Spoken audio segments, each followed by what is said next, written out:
ಸಂತೋಷ್ ಮಲ್ಲಿಕಾರ್ಜುನ್.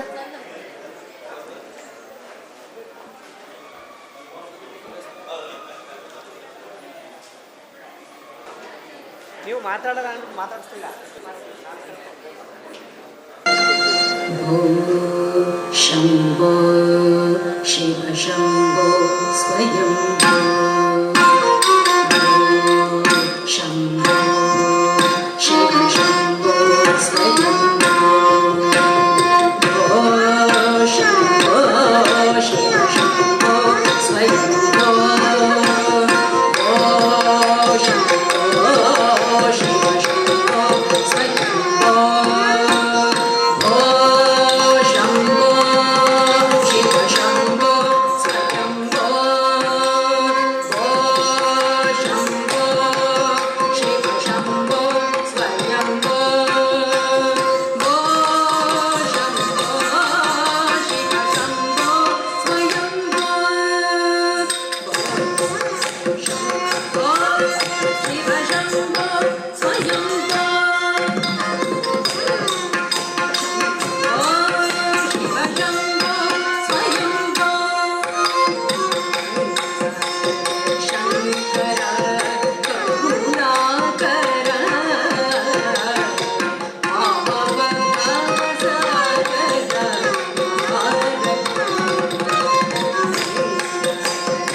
ಬೆಳಿಗ್ಗೆ ಅರ್ಧ ಗಂಟೆ ತಡವಾದ ಕಾರಣಕ್ಕಾಗಿ ಇನ್ನು ಉಳಿದೆಲ್ಲ ಕಾರ್ಯಕ್ರಮಗಳು ತಡವಾದದ್ದಕ್ಕೆ ಕ್ಷಮೆಯನ್ನು ಯಾಚಿಸ್ತೀನಿ.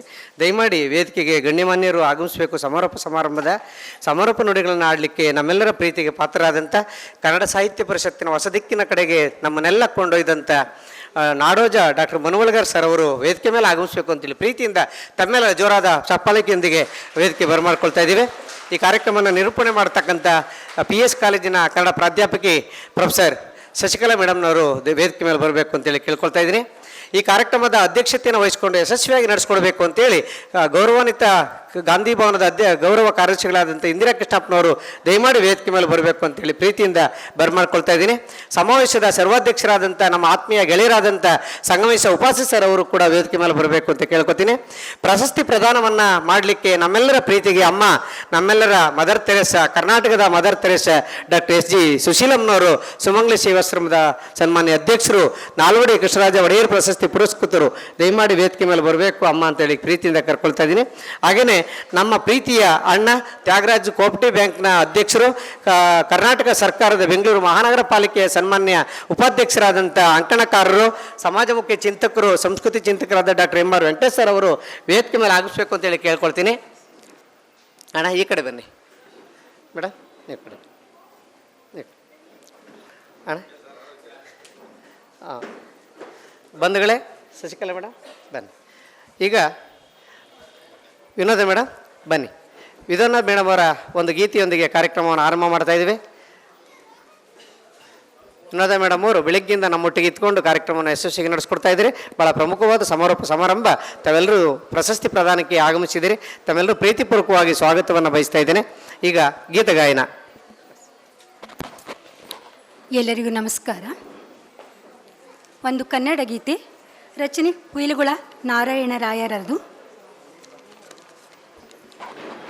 ಉದಯವಾಗಲಿ ನಮ್ಮ ಚೆಲುವ ಕನ್ನಡ ನಾಡು, ಬದುಕು ಬಲೋಹಿನ ನಿಧಿಯು ಸದಭಿಮಾನದ ಗೂಡು.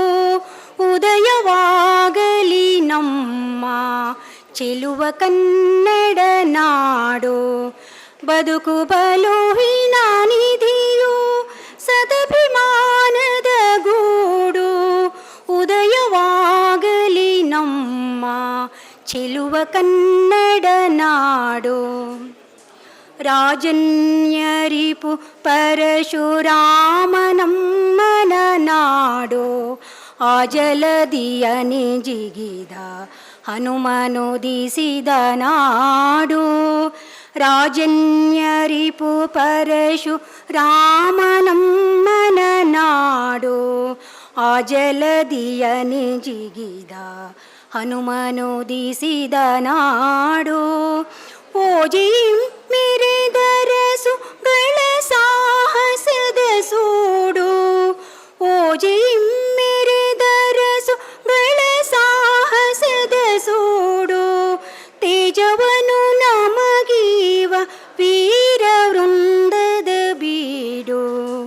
ಉದಯವಾಗಲಿ ನಮ್ಮ ಚೆಲುವ ಕನ್ನಡ ನಾಡು. ಲೆಕ್ಕಿಗಮಿತಾಕ್ಷರರು ಬೆಳೆದು ಮೆರೆದಿಹ ನಾಡು, ಜಕ್ಕಣ್ಣನ ಶಿಲ್ಪಕಲೆ ಅಚ್ಚರಿಯ ಕರುನಾಡು. ಲೆಕ್ಕಿಗಮಿತಾಕ್ಷರರು ಬೆಳೆದು ಮೆರೆದಿಹ ನಾಡು, ಜಕ್ಕಣ್ಣನ ಶಿಲ್ಪಕಲೆ ಅಚ್ಚರಿಯ ಕರುನಾಡು. ಚೊಕ್ಕ ಮತಗಳ ಸಾರಿದವರಿಗಿದು ನಿಲುವೀಡು, ಚೊಕ್ಕ ಮತಗಳ ಸಾರಿದವರಿಗಿದು ನಿಲುವೀಡು. ಬೊಕ್ಕಸದ ಕಣಜವೈ ವಿದ್ವತೆಗಳ ಕಾಡು. ಉದಯವಾಗಲಿ ನಮ್ಮ ಚೆಲುವ ಕನ್ನಡ ನಾಡು. ಪಾವನೆಯರ ಕೃಷ್ಣೆ ಭೀಮೆಯರ ತಾಯ್ನಾಡು, ಕಾವೇರಿ ಗೋಧಿಯರು ಮೈದೊಳೆವ ನಲು ನಾಡು. ಪಾವನೆಯರ ಕೃಷ್ಣೆ ಭೀಮೆಯರ ತಾಯ್ನಾಡು,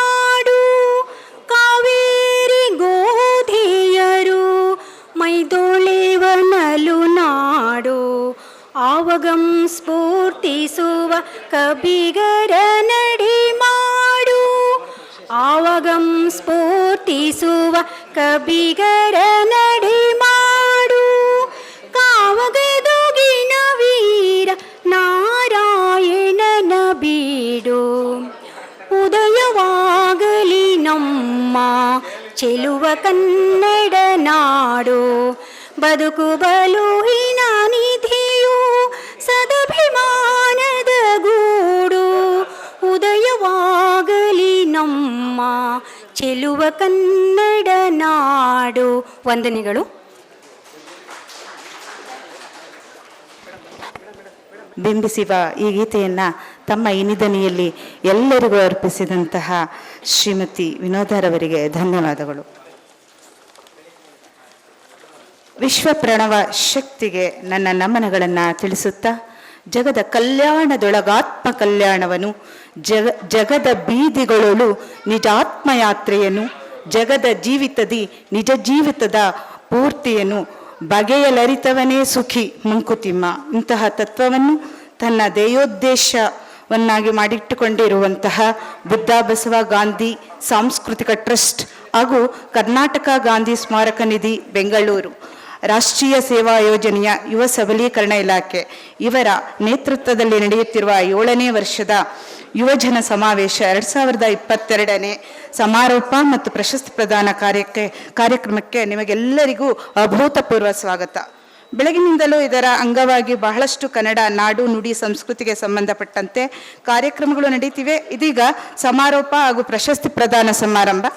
ಮೊದಲಿಗೆ ಸಮಾರೋಪದ ನುಡಿಯನ್ನು ಆಡಲಿದ್ದಾರೆ ಶ್ರೀಯುತ ಶ್ರೀ ನಾಡೋಜ ಡಾಕ್ಟರ್ ಮನು ಬಳಿಗಾರ್, ನಿಕಟಪೂರ್ವ ಅಧ್ಯಕ್ಷರು, ಕನ್ನಡ ಸಾಹಿತ್ಯ ಪರಿಷತ್ತು, ವಿಶ್ರಾಂತ ಆಯುಕ್ತರು, ಕನ್ನಡ ಸಂಸ್ಕೃತಿ ಇಲಾಖೆ. ಇವರಿಗೆ ನನ್ನ ಗೌರವಪೂರ್ವ ನಮನಗಳು.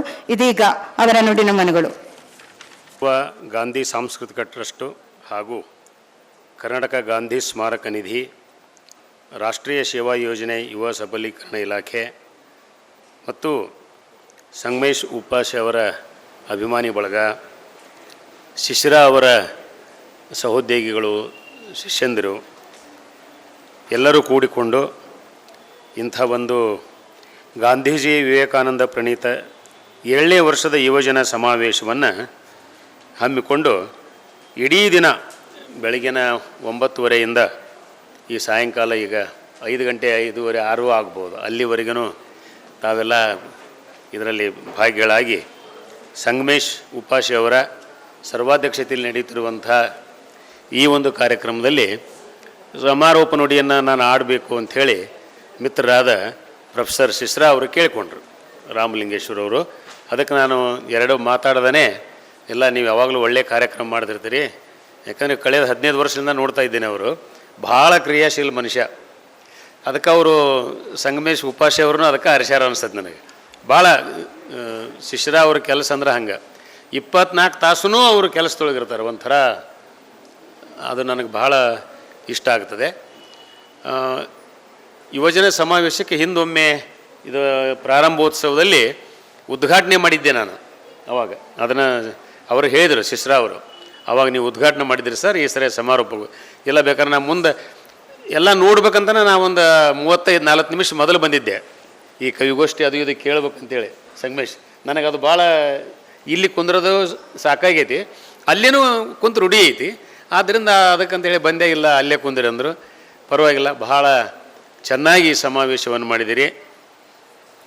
ಬೆಳಗಿನಿಂದ ಏನು ಒಳ್ಳೊಳ್ಳೆ ಇವರು ಎಲ್ಲ ಹಂಪ ನಾಗರಾಜ ಇವರು, ಉಡುಪಿ ಕೃಷ್ಣ ಅವರು, ಕಮಲಾ ಹಂಪನ ಮೇಡಮ್ ಅವರು, ಇಂದಿರಾ ಕೃಷ್ಣಪ್ಪ ಮೇಡಮ್ ಅವರು, ಹಿಂಗೆಲ್ಲರೂ ಅಲ್ದೇ ಡಾಕ್ಟರ್ ನಂದಿನಿ ಅವರು, ಡಾಕ್ಟರ್ ಕೃಷ್ಣ ಹಾನ್ಬಾಳ್ ಅವರು, ಅನೇಕ ಕವಿಗಳು, ಆಮೇಲೆ ಮೇಲಾಗಿ ನಮ್ಮ ಡಾಕ್ಟರ್ ಡಿ ಕೆ ಚಿತ್ತಯ್ಯ ಪೂಜಾರವರು, ಡಾಕ್ಟರ್ ರಾಜಶೇಖರ್ ಮಠಪತಿ, ಶಶಿಕಾಂತ್ ಎಡಹಳ್ಳಿ, ಒಬ್ಬರು ಎರಡಲ್ಲ ಭಾಳ ಜನ, ಪಟೇಲ್ ಚಂದ್ರಶೇಖರ್, ಜಗದೀಶ್ ಜಿ, ಇವರೆಲ್ಲರೂ ಬೆಳಗಲಿಂದ ಭಾಳಷ್ಟು ವಿಚಾರಗಳನ್ನ ಹಂಚಿಕೊಂಡಿರ್ತಾರೆ.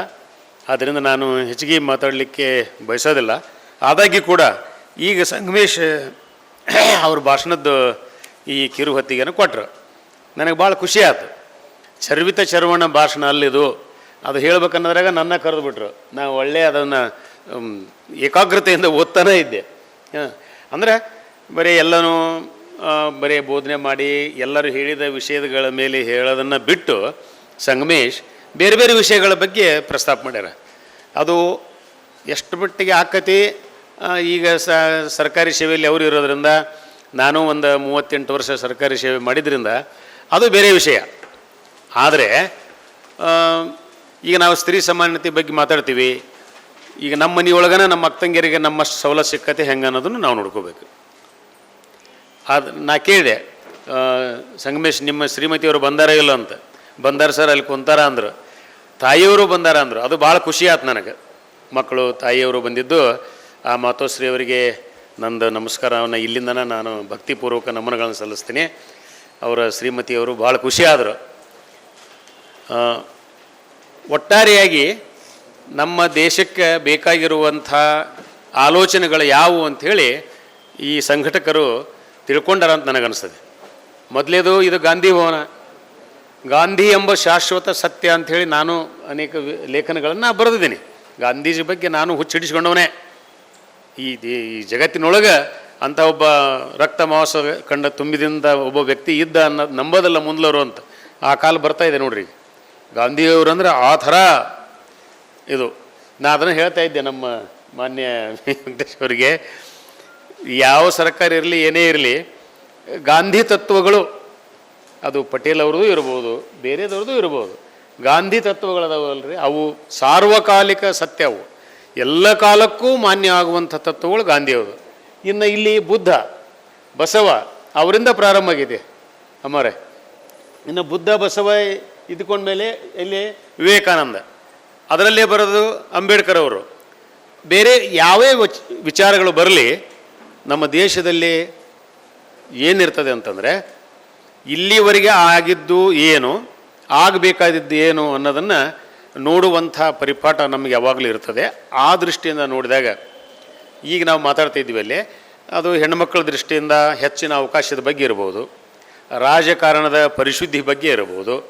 ಸಂಗಮೇಶ್ ಇಲ್ಲಿ ಕೆಲವೊಂದು ವಿಚಾರಗಳನ್ನ ಎತ್ಕೊಂಡಾರ. ಧಾರ್ಮಿಕತೆಯ ಬಗ್ಗೆ, ಜಾತಿ ಬಗ್ಗೆ, ಪಕ್ಷಗಳ ಬಗ್ಗೆ, ಆರ್ಥಿಕ ಸಮಾನತೆಯ ಬಗ್ಗೆ. ನೋಡ್ರಿ, ಇವೆಲ್ಲ ಆಗಬೇಕಾದಂಥ ಕೆಲಸನ. ಆದರೆ ಎಷ್ಟರ ಮಟ್ಟಿಗೆ ಆಗ್ತವು? ಈಗ ಅವರು ಆಡಳಿತದಲ್ಲಿ ಇರೋದ್ರಿಂದ ಆ ಆಡಳಿತದ ಮೂಲಕ ಅವರು ಮಾಡೋಕ್ಕೆ ಅವರು ಪ್ರಯತ್ನ ಮಾಡೇ ಮಾಡ್ತಾರೆ. ಹಿಂಗೆ ಬರ್ದಾರ ಅಂದಮೇಲೆ ಸಾರ್ವಜನಿಕವಾಗಿ ಬರ್ದಾರ ಜನ ಬಿಡೋದಿಲ್ಲ. ಏನು ಸರ್, ಅಲ್ಲಿ ಸಮಾವೇಶದ ಸರ್ವಾಧ್ಯಕ್ಷ ಆದಾಗ ನೀವು ಮಾಡಿದ್ರಿ, ನೀವೇನು ಮಾಡಿರಿ ಅಂತ ಕೇಳಿರ್ತಾರೆ. ಈ ಮನು ಬಳಿಗಾರ ಪ್ರಾಮಾಣಿಕತೆ ಮೇಲೆ ಭಾಷಣ ಹೊಡೆದ್ರೆ 800 ಕೋಟಿ ರೂಪಾಯಿ ಕೊಟ್ಟಿದ್ದಾರಲ್ಲ ಕನ್ನಡ ಸಂಸ್ಕೃತಿ ಇಲಾಖೆ ಒಳಗೆ ಎಲ್ಲ ಕೂಡಿ, ಏನು ಮಾಡಿದ್ರಿ ಅಂತ ಕೇಳ್ತಾರಲ್ಲ ಜನ. ಈಗೂ ಕೇಳ್ಬೋದು. ಯಾರಾದರೂ ಇಲ್ಲ ಒಂದು ನಯ ಪೈಸೆ ಭ್ರಷ್ಟಾಚಾರ ಆಗೈತೆ ಅಂದ್ರೆ ನಾನು ಈಗಲೂ ಅವರ ಪಾದ ಹಿಡಿದು ಕ್ಷಮೆ ಕೇಳಿ ಅವ್ರು ಕೊಟ್ಟ ಶಿಕ್ಷೆಗೆ ನಾನು ಗುರಿಯಾಗಕ್ಕೆ ತಯಾರು ಅಂಥೇಳಿ ಈಗಲೂ ಹೇಳ್ತೀನಿ ನೋಡ್ರಿ. ನಾನು ಹಂಗಿರ್ಬೇಕು. ಯಾಕಂದ್ರೆ ಅವಕಾಶಗಳು ಎಲ್ಲರಿಗೂ ಸಿಗೋದಿಲ್ಲ. ಎಲ್ಲೋ ಒಬ್ರಿಗಿಬ್ರಿಗೆ ಸಿಕ್ಕಿರ್ತವೆ. ನಮಗೆ ಸಿಕ್ಕತಿ, ಈಗ ಸಂಗಮೇಶ್ ಸಿಕ್ಕತಿ. ಆದರೆ ಇವರೆಲ್ಲರಿಗಿಂತ ಹೆಚ್ಚಿನ ಅವಕಾಶ ಪ್ರಾಧ್ಯಾಪಕರಿಗೆ, ರಾಗಮ್. ಹೌದು, ನಮ್ಮಂಥವ್ರನ್ನ ತಯಾರು ಮಾಡೋರು ಯಾರು? ತಂದೆ ತಾಯಿ ಮತ್ತು ಶಿಕ್ಷಕರು. ಆದ್ದರಿಂದ ಯಾವ ಹುದ್ದೆನೂ ಕಡಿಮೆ ಐತಿ ಅಂತ ಎಂದು ಯಾರು ತಿಳ್ಕೊಬಾರ್ದು. ನಮ್ಮ ತಂದೆಯವರು ದೊಡ್ಡ ರೈತರು, ಸ್ವಾತಂತ್ರ್ಯ ಹೋರಾಟಗಾರರು. ಈಗ ಅವರು ಟೊಪ್ಪಿಗೆ ಹಾಕಿದಾಗ ಹೇಳಿದ್ದೆ ನಾನು ಸಂಗಮೇಶ್, ನಮ್ಮಪ್ಪರು ಖಾದಿ ಬಿಟ್ಟು ಬೇರೆ ಏನು ತೋಡ್ತಿದ್ದಿಲ್ಲ, ಟೊಪ್ಪಿಗೆನ ಹಾಕ್ತಿದ್ರು. ಭಾಳ ಖುಷಿ ನನಗೆ. ನಮ್ಮ ಅಪ್ಪರು ನೆನಪು ಮಾಡಿಕೊಡ್ತಲ್ಲ ಒಂದು ಘಟನೆ, ಶಿಶಿರ, ನನಗೆ ಭಾಳ ಖುಷಿ. ಈಗಾರ ಕುಂದ್ರಪ್ಪ, ಹಾಂ ನೋಡ್ರಿ, ಈಗೂ ನಿಂತಾರೆ ನನಗೆ. ಹಾಂ, ಕವಿತೆ ಇದ್ದಿಲ್ಲ, ಗಾಂಧೀಜಿ ಮೇಲೆ 2-3 ಕವಿತೆನೂ ಬರೋದೀನಿ. ಹಾಂ, ತಂದೆಯವ್ರ ಮೇಲೆ ಪುಸ್ತಕನ ಬರೆದ್ಬಿಟ್ಟಿನ ಒಂದು ಅಪ್ಪ ಅಂತ. ಅದು ನಾ ಹೇಳೋದೇನಂತಂದರೆ, ಇಂಥ ಸಂದರ್ಭದಲ್ಲಿ ಈ ಅವಾಗಿನ್ನ ಸಣ್ಣವರು ಶಿಶಿರ ಬುದ್ಧ ಬಸವ ಗಾಂಧಿ ಅಂತ ಹೊಳಿಬೇಕಂತಂದ್ರೆ ಅದಕ್ಕೆ ಆತ್ಮಶುದ್ಧಿ ಇರಬೇಕಾಗತ್ತೆ, ಅಧ್ಯಯನಶೀಲತೆ ಬೇಕಾಗತ್ತೆ. ಬುದ್ಧನ ತತ್ವ ತಿಳ್ಕೊಬೇಕು, ಬಸವೇಶ್ವರ ತತ್ವ ತಿಳ್ಕೊಬೇಕು. ಅಲ್ಲಿ ಕುವೆಂಪು ಬೇರೆ ಅಲ್ಲ, ಪಂಪ ಬೇರೆ ಅಲ್ಲ, ಅದನ್ನೆಲ್ಲ ತಿಳ್ಕೊಬೇಕು. ಅವಾಗ ಸಾಂಕೇತಿಕವಾಗಿ ಒಂದು 3 ಹೆಸರು. ಮುಂದುವರೆದ ಭಾಗ ಭಾಳ ಮಂದಿ ಇದಾರೆ. ಅಂಬೇಡ್ಕರ್ ಅವರು ಬರ್ತಾರೆ, ಲೋಹಿಯಾ ಬರ್ತಾರೆ, ಬೇರೆ ಅನೇಕ ಜನ ಬರ್ತಾರೆ. ಆದರೆ ನಮ್ಮ ಈ ಸಮಾಜಕ್ಕೆ ಈಗೇನು ಸಂಗಮೇಶ ಎತ್ತಿದ್ದಾರೆ ಕೆಲವೊಂದು ಅಂಶಗಳನ್ನು, ಅದನ್ನು ಅನುಷ್ಠಾನ ಮಾಡಲಿಕ್ಕೆ ಸಾಧ್ಯದೆಯೇ ಅನ್ನೋದ್ರ ಬಗ್ಗೆ ಮತ್ತೊಮ್ಮೆ ಯಾವಾಗಲೇ ಚರ್ಚೆನೂ ಮಾಡಿಸ್ಬೇಕು. ಯಾಕಂದ್ರೆ ಇಲ್ಲಿ ಬಹಳ ದೊಡ್ಡ ದೊಡ್ಡ ವಿಷಯಗಳದಾವು. ಮೀಸಲಾತಿ ಬಗ್ಗೆ ಇದೆ, ಜಾತಿ ಕಾಲಂ ಬಗ್ಗೆ ಇದೆ, ಧರ್ಮದ ಉಲ್ಲೇಖದ ಬಗ್ಗೆ ಇದೆ, ಸಮಾನತೆಯ ಬಗ್ಗೆ ಇದೆ, ಕೈಗಾರಿಕಾ ಕ್ಷೇತ್ರದಲ್ಲಿ ಮೀಸಲಾತಿ ಬರಬೇಕು ಅಂತ ಒಂದು ಪ್ರಸ್ತಾಪ ಮಾಡ್ಯಾರ ಅವರು. ಬೆಳಿಗ್ಗೆ ಓದ್ಯಾರ ಇದನ್ನು ಈಗಾಗಲೇ. ಆದ್ದರಿಂದ ಹೇಳಕತ್ತೀನಿ ನಾನು, ಭಾಳ ಮಹತ್ವದ ವಿಷಯ. ಅನೇಕ ವರ್ಷಗಳಿಂದ ಅದು ಇದೆ, ಆದರೆ ಅದು ಸಾಧ್ಯ ಆಗ್ತದ. ಈಗ ಕೈಗಾರಿಕೆಗಳು ಏನಾಗ್ಯಾವ ಅಂತಂದ್ರೆ, ನಾವು ಬೆಂಗಳೂರನ್ನೇ ಇಟ್ಟುಕೊಂಡು ಮಾತಾಡೋದಾದರೆ, ಮುರಳಿ ಎಲ್ಲಿದಾರೆ, ಪತಂಗಿ ಹೋದ್ರನ ಅದರ ಅವರು ಇದ್ರ ಮೇಲೆ ನಾಳೆ ಒಂದು ಲೇಖನೂ ಬರಿಬೋದು ಅಂತ.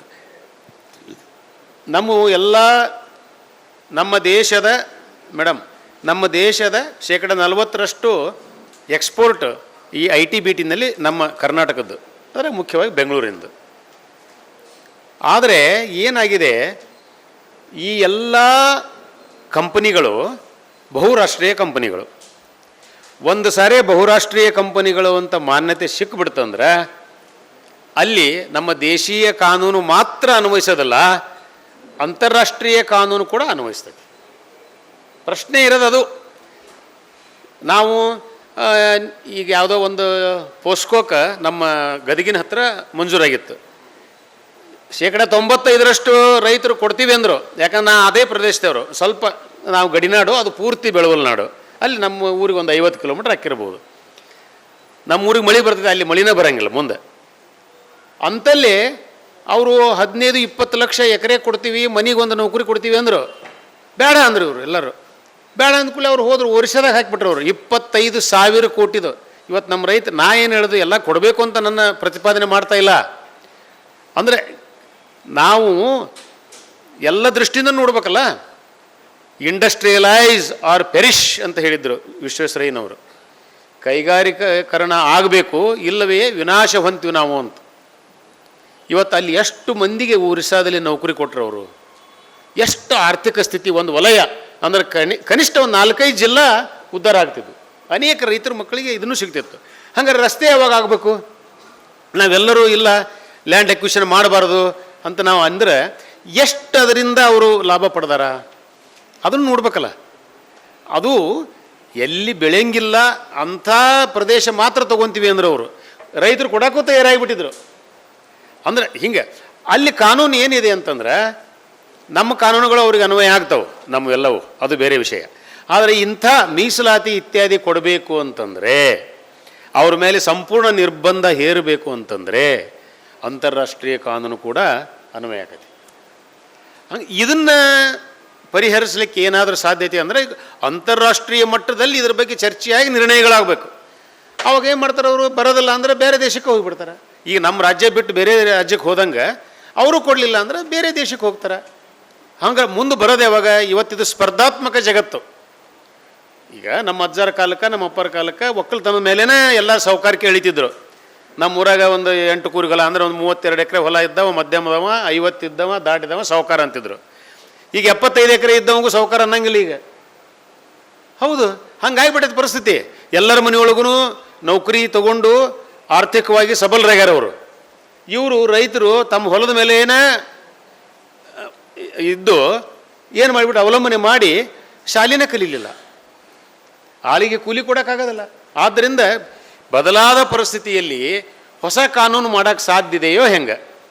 ನಮ್ಮ ರಾಜ್ಯ ಮಟ್ಟದಲ್ಲಿಯೂ ಕೂಡ ಕನ್ನಡಿಗರಿಗೆ ಆದ್ಯತೆ ಸಿಗಬೇಕು ಅಂತ ಮಾತಾಡಿದ್ವಿ ನಾವು. ಸಂಗಮೇಶ್ ಅದನ್ನು ಒಪ್ತಾರೆ. ಎಷ್ಟರ ಮಟ್ಟಿಗೆ ನಾವು ಯಾವ ಅಧಿಕಾರಿ ಇರ್ತಾರ ಆ ಹೊತ್ತಿನಾಗ ಅದು ಸಾಧ್ಯ ಆಗ್ತೈತಿ. ನಾವು ಅದ್ರ ಮೇಲೆ ಷರತ್ತು ವಿಧಿಸೇ ಕೊಟ್ಟಿರ್ತೈತಿ. ಇದನ್ನು ಕಮರ್ಷಿಯಲ್ ಟ್ಯಾಕ್ಸ್ದವ್ರದ್ದು ಕ್ಲಿಯರೆನ್ಸ್ ಕೊಡಬೇಕಂತಂದ್ರೆ, ಆ ಉದ್ಯೋಗಕ್ಕೆ ಇಲಾಖೆ ಅಂದರೆ ಕೈಗಾರಿಕಾ ಇಲಾಖೆಯವರು ಕೊಡಬೇಕಂತಂದ್ರೆ ಇವೆಲ್ಲರೂ ಇದನ್ನು ಮಾಡೇ ಕೊಟ್ಟಿರ್ತಾರೆ ಷರತ್ತು ವಿಧಿಸಿ. ಎಷ್ಟರ ಮಟ್ಟಿಗೆ ಅದರದ್ದು ಅನುಷ್ಠಾನ ಆಕತೆ ನೋಡಬೇಕು. ಆದ್ದರಿಂದ ಸ್ಪರ್ಧಾತ್ಮಕ ಜಗತ್ತಿನಲ್ಲಿ ನಾವು ಶ್ರಮಯೇವ ಜಯತೆ ಅನ್ನೋದನ್ನು ಮಾತ್ರ ಅನುಸರಿಸಬೇಕು. ಕಾಯಕವೇ ಕೈಲಾಸ. ಆದ್ದರಿಂದ ಇವು ಬಹಳ ಕ್ಲಿಷ್ಟಕರವಾದಂಥ ಸಮಸ್ಯೆಗಳು ಇರೋದರಿಂದ ಇಂಥ ಯುವಜನ ಮೇಳದಲ್ಲಿ ಇದ್ರ ಬಗ್ಗೆ ಕೂಡ ಚರ್ಚೆ ಆಗ್ಬೇಕು. ನಾವು ಅಲ್ಲಿ ಮಾಡಿರ್ತೀವಲ್ಲ ಸಮ್ಮೇಳನದ ಅಧ್ಯಕ್ಷರು ಕೂಡ ಚರ್ಚೆ ಇಲ್ಲಿ ಆಯ್ತಾನ ಬೆಳಿಗ್ಗೆ ಇಲ್ಲ ಪಾಪ ಶಿಷ್ಯರ ಮಾಡೋರು ನಾವೆಲ್ಲ ಹೇಳ್ತೀವಿ, ಖರೆ ಮಾಡೋರು ಯಾರು? ಇದು ನಾವು ಏನಾಗೈತಿ ಸರ್ಕಾರದ್ದು ಮಾಡಿ ಪರಿಷತ್ತಿಂದ ಮಾಡಿ ರೂಢಿಯಾಗಿಬಿಡತ್ತೆ ನಮ್ಗೆ. ಇವರು ಹಂಗೆ ಮಾಡಲಿ ಅಂತ ಹೇಳ್ತೀವಿ ನಾವು. ಇದನ್ನು ಮಾಡಿದ್ದ ದೊಡ್ಡದು. ಇದು ಏನು ಈ ಕೆಲಸ ಐತಲ್ಲ, ಸಣ್ಣ ಕೆಲಸ ಅಲ್ಲದು. ಸ್ವಂತ ಒಂದು ಕಾರ್ಯಕ್ರಮ ಮಾಡಬೇಕು ಅಂದ್ರೆ ಎಷ್ಟು ತೊಂದರೆ ಆಕೈತೆ ಅನ್ನೋದು ಗೊತ್ತೈತೆ ನಮಗೆ. ಅಂಥ ಹೊತ್ತಿನಾಗ 3 ಸಂಘಟನೆಗಳು ಕೂಡಿ ಇಂದಿರಾ ಮೇಡಮ್ ಅದರ, ಆಮೇಲೆ ಇಲ್ಲಿ ಉಡುಪಿ ಕೃಷ್ಣ ಅವರು ಎಲ್ಲ ಬೆನ್ನೆಲುಬಾಗಿ ನಿಂತಾರ ಅಂತ ತಿಳ್ಕೊಂಡು ಇದು ಇಷ್ಟು ಚೆನ್ನಾಗಿ ನಡೆದೈತೆ ಮೇಡಮ್. ಇಲ್ಲಿದ್ರೆ ಒಂದಿಷ್ಟು ನಾವು ಮಾಡೋಕ್ಕಾಕತ್ತೇನ್ರಿ? ಸಾಧ್ಯ ಇಲ್ಲ, ನಮಗೈತಿ.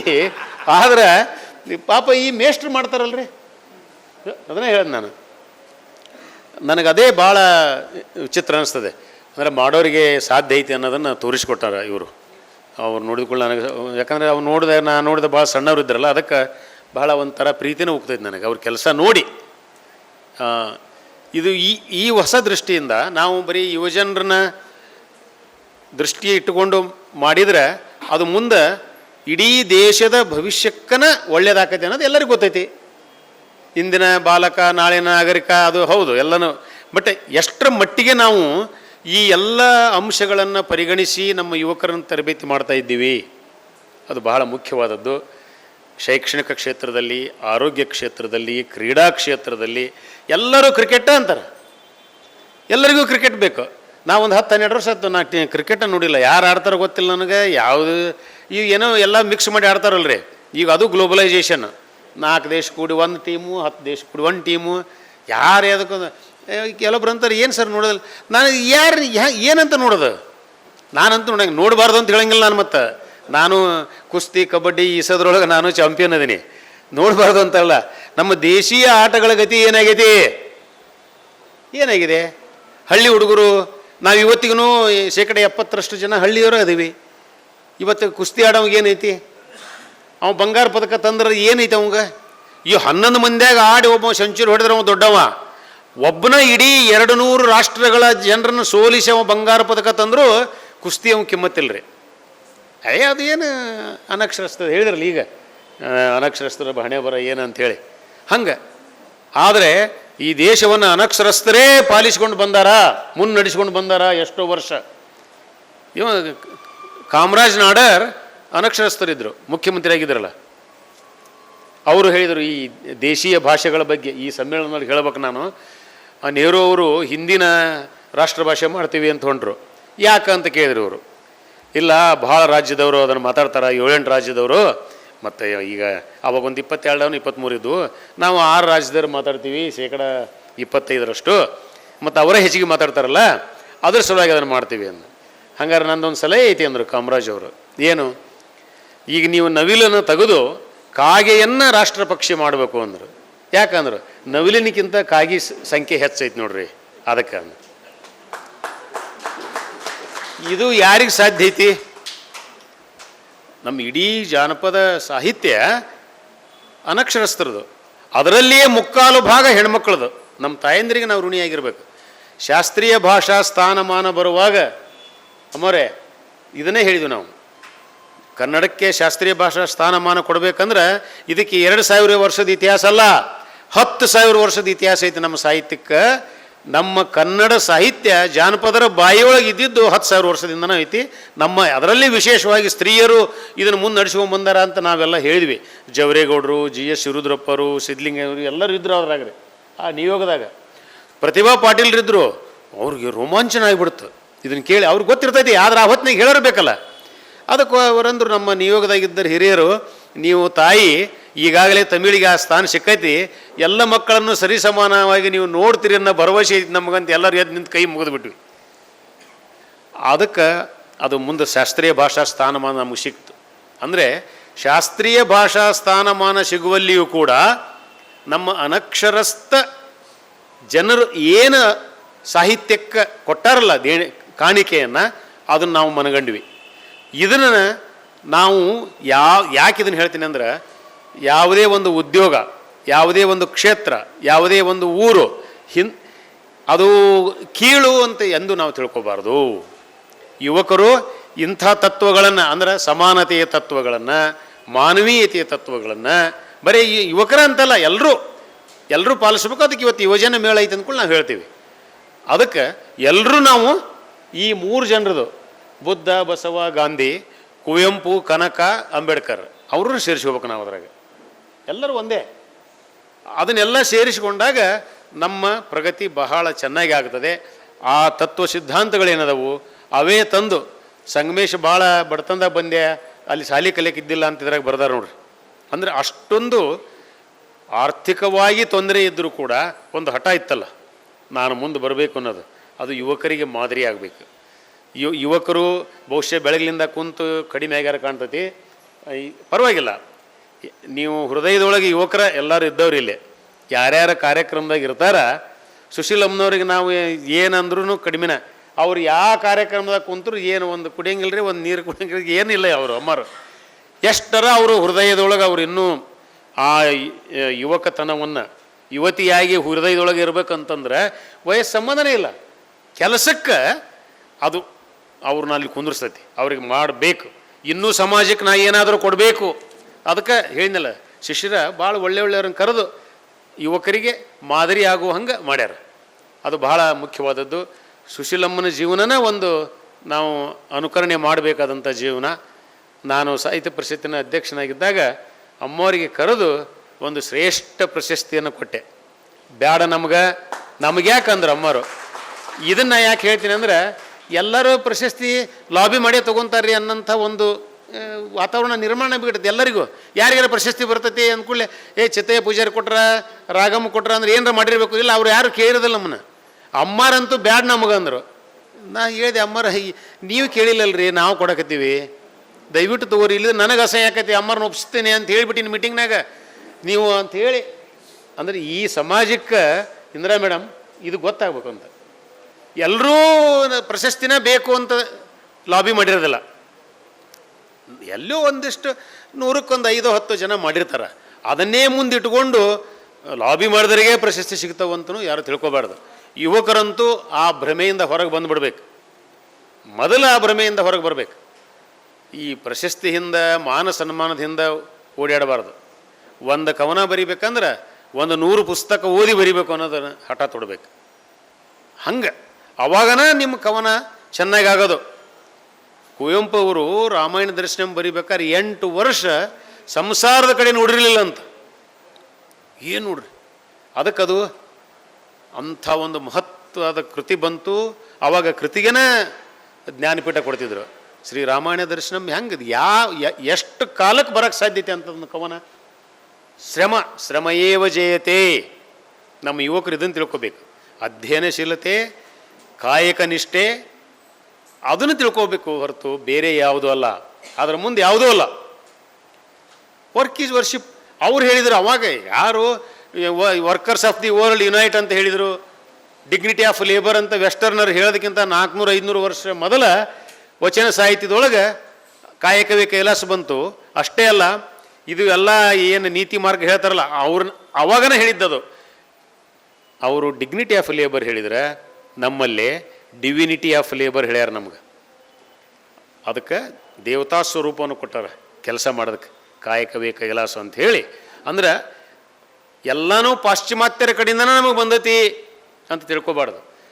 ವುಮೆನ್ಸ್ ಲಿಬ್ ಬಂದು ಶುರುವಾತು. ಈಗ ಒಂದು 50-60 ವರ್ಷದಿಂದ ಹೆಣ್ಣು ಮಕ್ಕಳಿಗೆ ಸ್ವಾತಂತ್ರ್ಯ ಕೊಡಬೇಕು ಅದು ಇದು ಅಂತೇಳಿ 80 ವರ್ಷದಿಂದ 100 ವರ್ಷದಿಂದ ಶುರುವಾತು ಅಂತ ಇಟ್ಕೊರಿ ಪಾಶ್ಚಿಮಾತ್ಯರು. ಬಟ್ ನಮ್ಮಲ್ಲಿ ಅದು ಇರಲಿಲ್ಲನ. ಕಾಲಕ್ಕೆ ಬದಲಾವಣೆ ಹಾಕ್ಕೊಂತ ಹೆಣ್ಮಕ್ಳ ಮೇಲೆ ಅನ್ಯಾಯ ಹಾಕ್ಕೊಂತ ಬಂತು. ಅವಕಾಶ ಕಡಿಮೆ ಆದವು. ಅದನ್ನು ನಾನು ಇಲ್ಲ ಅನ್ನಂಗೇ ಇಲ್ಲ. ಆದರೆ ಹೆಣ್ಣು ಬರೀ ಹೆಣ್ಣಲ್ಲ, ಹೆಣ್ಣು ಸಾಕ್ಷಾತ್ ಕಪಿಲ ಸಿದ್ಧ ಮಲ್ಲಿಕಾರ್ಜುನ ಅಂತ ಹೇಳಿದಂಥ ನಾಡು ನಮ್ಮದು. ಯಾವ ಮನು ನ ಸ್ತ್ರೀ ಸ್ವಾತಂತ್ರ್ಯಂ ಅರ್ಹತಿ ಅಂತ ಹೇಳಿದ್ದ, ಜ್ಞಾನೋದಯ ಆದ ಮೇಲೆ ಅವನೇ ಯತ್ರ ನಾರ್ಯಸ್ತು ಪೂಜ್ಯಂತೆ ರಮಂತೆ ತತ್ರ ದೇವತಾ ಅಂತ ಹೇಳಿ. ಸ್ತ್ರೀಯರಿಗೆ ಗೌರವಿಸಿದ್ರೆ ಅಲ್ಲೇ ದೇವತೆಗಳಿರ್ತಾವೆ. ಅವಗೂ ಜ್ಞಾನೋದಯ ಆಯ್ತು. ಅಂದ್ರೆ ನಾ ಹೇಳಿದ ತಪ್ಪಪ್ಪ ಅಂತ ಅವನಿಗೇ ಆಯಿತು. ಹಂಗೆ ದುಡಿಮೆಯ ಮಹತ್ವವನ್ನು, ಬೆವರಿನ ಬೆಲೆಯನ್ನು, ಸ್ತ್ರೀಯರಿಗೆ ಗೌರವ ಕೊಡುವುದನ್ನು, ಮಾನವೀಯತೆಯನ್ನು, ದುಡಿದೇ ಉಣ್ಣಬೇಕು. ನಾವು ದುಡಿದು ನಮ್ಮ ಗಳಿಕೆಯಲ್ಲೇ ಉಣ್ಣಬೇಕು. ಈಸು ಅಕ್ಕಿ ಆಸೆ ನಿಮಗೇತ ಕೈಯ ಅಂತ ಹೇಳಬೇಕು. ದಲಿತ ಇದು ವಚನಕಾರತಿ. ಅಯ್ಯೋ ಏನಿದು, ಕೂಲಿ ಮಾಡಿಕೊಂಡು ತಿನ್ನೋ ಹೆಣ್ಮಗಳಿಗೆ ಎಷ್ಟು ಐತೆ ನೋಡ್ರಿ. ಆಸೆ ಎಂಬುದು ಅರಸಂಗಲ್ಲದೆ ಶಿವಶರಣರಿಗೆ ಉಂಟೆ ಅಲ್ಲ ಎಂತ ಅದೇ ಆಯ್ದಕ್ಕಿ ಲಕ್ಕಮ್ಮ ಆಕೆ ಹೇಳ್ತಾಳೆ. ಯಾಕೆ ತಂದೆಪ್ಪ ಹೆಚ್ಚಿಗೆ? ಅದು ಅಲ್ಲ ಅರಸರಿಗೆ, ದೊಡ್ಡ ದೊಡ್ಡ ಅಧಿಕಾರಿಗಳಿಗೆ, ಮಂತ್ರಿಗಳಿಗೆ. ನಮ್ಗೆ ನಿಮ್ಗೆ ಆಸೆ ಅಲ್ಲ ಅಂತ. ಅಂದ್ರೆ ಎಷ್ಟು ಮಂತ್ರಿ ಪದವಿನೂ ಸಣ್ಣದವ್ರಿಗೆ, ರಾಜನೂ ಸಣ್ಣವ, ಆಸೆಗೆ ಬಿದ್ದರೆ ಎಲ್ಲರೂ ಸಣ್ಣರೇ, ಆಸೆ ಬಿಟ್ಟವನು ದೊಡ್ಡವ ಅಂತ ಮತ್ತು ಬುದ್ಧ ಅದನ್ನು ಹೇಳಿದ್ರು. ಆದ್ದರಿಂದ ಎಲ್ಲ ತತ್ವಗಳನ್ನು ನಾವು ಕೇವಲ ಬೋಧನೆ ಮಾಡೋದಾಗಬಾರ್ದು, ಅದನ್ನು ಅನುಷ್ಠಾನ ಮಾಡಬೇಕು. ಪ್ರಾಮಾಣಿಕತೆ ಬಗ್ಗೆ ಮಾತಾಡೋದು, ಜಾತ್ಯತೀತದ ಬಗ್ಗೆ ಮಾತಾಡೋದು ಬರೀ ಮಾತಾಗಬಾರ್ದು. ಅದು ಅಂತರಂಗದಲ್ಲಿ ಅರಿವಾದಡೆಯನ್ನು ಬಹಿರಂಗದಲ್ಲಿ ಕ್ರಿಯೆ ಇಲ್ಲದನ್ನಕ್ಕರ ಅಂತ. ಜ್ಞಾನವೆಂಬುದು ಕ್ರಿಯೆ, ಕ್ರಿಯೆ ಎಂಬುದು ಜ್ಞಾನ. ಕ್ರಿಯೆ ಇಲ್ಲದ ಜ್ಞಾನ ಅಜ್ಞಾನ. ನೋಡ್ರಿ ಹೆಂಗೈತಿ. ನೀವು ಅನುಷ್ಠಾನ ಮಾಡಲಿಲ್ಲ ಅಂದ್ರೆ ಅದೇ ಮೌಢ್ಯ. ಓದಿ ಏನು ಮಾಡ್ರ? ಅನುಷ್ಠಾನ ಮಾಡಬೇಕು ಮೊದಲ. ಅದನ್ನೆಲ್ಲ ಈಗ ಅಂಬೇಡ್ಕರ್ ಅವರು ಶಿಕ್ಷಣ, ಸಂಘಟನೆ, ಹೋರಾಟ ಅಂದರು. ವಿಶ್ವಮಾನವ ತತ್ವವನ್ನು ಕುವೆಂಪು ಕೊಟ್ಟರು. ಹಂಗಾರೆ ವಿಶ್ವಮಾನವ ಆಗಬೇಕಂದ್ರೆ ನಾವು ಏನೇನು ಮಾಡಬೇಕು? ಸಂಘಟನೆ ಮಾಡ್ಬೇಕಂದ್ರೆ ಏನು ಮಾಡಬೇಕು? ಹೋರಾಟ ಮಾಡಬೇಕಂದ್ರೆ ಅದಕ್ಕೆ ನಾವು ಅರ್ಹತೆಯನ್ನು ಗಳಿಸ್ಕೋಬೇಕು. ಭಾಳ ಮುಖ್ಯವಾದದ್ದು. ಆದ್ದರಿಂದ ಮೊದಲ ಅರ್ಹತೆಯನ್ನು ಗಳಿಸಿಕೊಳ್ಳುವಂಥ ಕೆಲಸವನ್ನು ನಮ್ಮ ಯುವಕರು ಮಾಡಬೇಕು. ಆ ದೃಷ್ಟಿಯಿಂದ ಈ ಸಮ್ಮೇಳನ ಬಹಳ ಯಶಸ್ಸನ್ನು ಕಂಡಿದೆ ಅಂತ ನನಗನ್ನಿಸ್ತದೆ. ಇಂಥ ಒಂದು ಸುಂದರವಾದ ಸಮಾವೇಶವನ್ನು ಹಮ್ಮಿಕೊಂಡು ಒಬ್ಬ ಯೋಗ್ಯನನ್ನು ತಾವು ಸಂಗಪ್ಪ ಅವರಂಥವ್ರನ್ನ ನೀವು ಇದಕ್ಕೆ ಸಮ್ಮೇಳನ ಅಧ್ಯಕ್ಷತೆ ಮಾಡಿರಿ. ಎಲ್ಲ ಒಳ್ಳೊಳ್ಳೆ ಜನರನ್ನು ಕರೆಸಿ ಉಪನ್ಯಾಸ ಮಾಡಿಸಿರಿ. ಸಾಧ್ಯ ಆದರೆ ಯಾರಾದರೂ ನೆರವು ಕೊಟ್ಟರೆ ನೀವು ಮಾಡಿರಿ ಅಂತ ಹೇಳೋದಲ್ಲ, ಇಲ್ಲಿಯ ಉಪನ್ಯಾಸಗಳ ಮುಖ್ಯಾಂಶಗಳನ್ನು ಮಾಡಿ ಒಂದು ಲೇಖನ ಬರೀರಿ. ನೀವು ಅವರು ಶಿಷ್ಯರವರು ಬರೆಯೋಕೆ ಭಾಳ ಚೆನ್ನಾಗಿ ಬರೀತಾರೆ. ಆದ್ದರಿಂದ ಇಲ್ಲಿಯ ಮುಖ್ಯಾಂಶಗಳನ್ನ ಇಟ್ಕೊಂಡು ಒಂದು ಸುಮ್ಮನೆ ಚಿತ್ತಯ್ಯ ಪೂಜಾರಿಗೆ ಹೇಳ್ರಿ, ಇಲ್ಲಿದ್ರೆ ರಾಜಶೇಖರ್ಗೆ ಹೇಳ್ರಿ, ಅವರ ಮುಖ್ಯಾಂಶಗಳನ್ನ ಇಟ್ಕೊಂಡು ಒಂದು ಮಾಡಿರಿ ಒಂದು ಲೇಖನ. ಒಳ್ಳೆಯದೊಂದು ಯಾವಾಗಾರ ಈ ಸಮ್ಮೇಳನದನ್ನು ಒಂದು ಬರಿಬೋದು ನೀವು. ಇಲ್ಲ ತಂದರೆ ಕೆಲಸ ಮಾಡೋರಿಗೆ ಬೆನ್ನು ತಟ್ಟಲಿಲ್ಲ ಅಂದ್ರೆ ಸಮಾಜದೊಳಗೆ ಕೆಲಸ ಮಾಡ್ರಿ ಯಾರು? ಎಲ್ಲರೂ ನಾವು ಕವಿಗೋಷ್ಠಿಯೊಳಗೆ ಬಂದು ಕವನ ಓದ್ತೀವಿ, ಇಲ್ಲಿ ಬಂದು ನಾನು ಭಾಷಣ ಮಾಡ್ತೀನಿ. ಅದಕ್ಕೆ ಸಂಗಮೇಶ್ ಉಪಾಸ್ಯವರಿಗೆ ನಾನು ಹೇಳ್ತೀನಿ, ಇನ್ನು ಮುಂದೆ ಅವ್ರದ್ದು ನಡೀತೈತಿ. ಎಲ್ಲ ಕೆಲಸ ಮಾಡೋರನ್ನ ಗುರುತಿಸಿ ಸಾಂಸ್ಕೃತಿಕ ಹಾಗೂ ಸಾಹಿತ್ಯಿಕ ರಂಗದಲ್ಲಿ ಒಂದು ಒಳ್ಳೆಯ ಛಾಪನ್ನು ನೀವು ತೋರಿಸ್ಬೇಕು. ಕೆಲಸ ಮಾಡಿ ಅದನ್ನು ಗೆದ್ಕೋಬೇಕು. ಮುಂದೆ ಜನ ಒಳ್ಳೆ ಕೆಲಸ ಮಾಡಿದರೆ ಏನು ಮಾಡ್ತಾರೆ ಅನ್ನೋದು ನಾನು ಮನಗಂಡೀನಿ. ಅವ ಏನು ರೀ ಅಧಿಕಾರಿ ಇದ್ದವು ಮೆರೀತಿದ್ದ, ಡೆಪಾಸಿಟ್ ಹೋಗ್ತೈತೆ ಒಂದು ಅಂತ ಅಂದಿದ್ರು. 60% ಓಟು ಯಾರಿಗೂ ಬಂದಿಲ್ಲ. ಈಗ ನಮ್ಗೆ 5,000 ಇವ್ರಿಗೆ ಹೆಚ್ಚಿಗೆ ಬಂದವು. ಆದರೆ ಪರ್ಸೆಂಟೇಜ್ ವೈಸ್ ನನಗೆ 58% ಬಂದವು.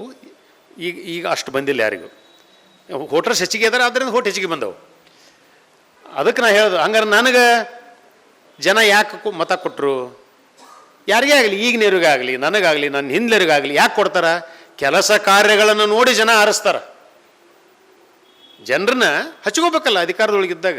ಆದ್ದರಿಂದ ಸಂಗಮೇಶ್ಗೆ ಇನ್ನೂ 12 ವರ್ಷ 13 ವರ್ಷ ಸರ್ವಿಸ್ ಐತಿ. ಆ ಕೆಲಸವನ್ನು ಅವರೂ ಮಾಡಬೇಕು. ಆ ಮೂಲಕ ಇದು ಒಂದು ವಿಶೇಷ ಅವಕಾಶವನ್ನು ನಿಮಗೆ ಸಮಾಜ ಒದಗಿಸಿಕೊಟ್ಟೈತಿ. ಬೆಳೆಸ್ರಿ, ನೀವು ಯುವಕರನ್ನು ಬೆಳೆಸ್ರಿ. ನೀವೇನು ಇದರೊಳಗೆ ದಾಖಲೆ ಮಾಡೀರಿ, ಅವುಗಳನ್ನು ನಿಮ್ಮ ಮಟ್ಟದಲ್ಲೇ ಅನುಷ್ಠಾನ ಮಾಡಿರಿ. ಜನ ಭಾಳ ಮೆಚ್ತಾರೆ. ಸಮಾನತೆಯಿಂದ ನಾವು ಎಲ್ಲರೂ ನೋಡಿದ್ರೆ ಜನ ಭಾಳ ಮೆಚ್ತಾರೆ. ನಿಮಗಾಗಲಿ ಈಗ ಅನುಭವ ಆಗೈತಿ. ಯೋಗ್ಯತೆಯನ್ನು ಗೌರವಿಸಬೇಕು. ಅವ್ರು ಕೇಳಂಗಿಲ್ಲ. ಉದಾಹರಣೆಗೆ ಒಂದೆರಡು ಹೇಳಿದೆ ಈಗ ನಾನು. ಆದ್ದರಿಂದ ಅಂಥದ್ದೆಲ್ಲ ನೋಡಿ ನಿಮಗೆ ಎಲ್ಲ ಯಶಸ್ಸು ಕಾಣಲಿ. ಇಂಥ ಒಂದು ಅಪರೂಪದ ಸಮ್ಮೇಳನವನ್ನು ಮಾಡಿ ನಾ ಬಂದಿದ್ದ ಅವಾಗ 7 ವರ್ಷದಿಂದ ಸಂಸ್ಕೃತಿ ಇಲಾಖೆ ಒಳಗೆ ಇದ್ದಾಗ ಅಲ್ಲ, ಹಾಂ ಅಲ್ಲೇ ಅದೇ ಅವಾಗೂ ಬಂದೆ. ನೋಡ್ಕೊತಿದ್ದೀನಿ ನಾ ಎಲ್ಲ ಕೆಲಸ. ಭಾಳ ಖುಷಿ ಆಗ್ತದೆ. ನಿಮಗೆ ಇನ್ನೂ ಹೆಚ್ಚಿನ ಯಶಸ್ಸು ಸಿಗಲಿ ಸಂಗಮೇಶ್ ಅವರಿಗೆ ಮತ್ತು ಇಲ್ಲಿ ಭಾಗವಹಿಸಿದ ಎಲ್ಲ ಯುವಕ ಯುವತಿಯರಿಗೆ ಅಂತ ಹೇಳಿ ಇಲ್ಲಿ ನನ್ನನ್ನು ಕರೆದು ಇಂಥ ಒಂದು ಸಮಾರೋಪ ಭಾಷಣ ಮಾಡಲಿಕ್ಕೆ ಕೇಳಿಕೊಂಡಿದ್ದಕ್ಕಾಗಿ ಶಿಶ್ರಾ ಅವರಿಗೆ ಮತ್ತು 3 ಸಂಘಟನೆಯವರಿಗೆ, ಗಾಂಧಿ ಸ್ಮಾರಕ ನಿಧಿಗೆ, ಈ ರಾಷ್ಟ್ರೀಯ ಯೋಜನಾ ಸಬಲೀಕರಣ ಇಲಾಖೆ ಆ ಇಲಾಖೆಯವರಿಗೆ ಎಲ್ರಿಗೂ ಮತ್ತು ಇಲ್ಲಿ ತನಕ ಕುಂತು ಕೇಳಿರಲ್ಲ, ಅದು ನನಗೆ ಭಾಳ ಖುಷಿ ಆಯಿತು. ತಮ್ಮೆಲ್ಲರಿಗೂ ವಂದಿಸಿ ನಾನು 4 ಮಾತು ಮುಗಿಸ್ತೀನಿ. ನಮಸ್ಕಾರ.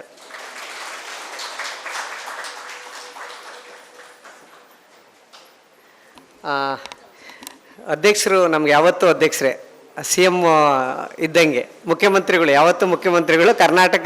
ಕನ್ನಡ ಸಾಹಿತ್ಯ ಪರಿಷತ್ತಿನ ಅಧ್ಯಕ್ಷರು ಯಾವತ್ತೂ ಮುಖ್ಯಮಂತ್ರಿಗಳೇ ನಮಗೆ. ಅವ್ರಿಗೆ ನೋಡಿ, ರಾಗಮ್ ಸರ್ ಒಳ್ಳೆ ವಿಚಾರವಾದಿಗಳು, ಸಾಹಿತ್ಯವನ್ನು ತುಂಬ ಚೆನ್ನಾಗಿ ಬರೆದವರು, ಪ್ರಪಂಚದಲ್ಲಿ ಅವರ ದಂಡಿ ನಾಟಕದ ಕಾದಂಬರಿಯ ಮೂಲಕ ಹೆಸರು ಮಾಡಿ ಪ್ರಶಸ್ತಿ ಪಡೆದಂಥವರು.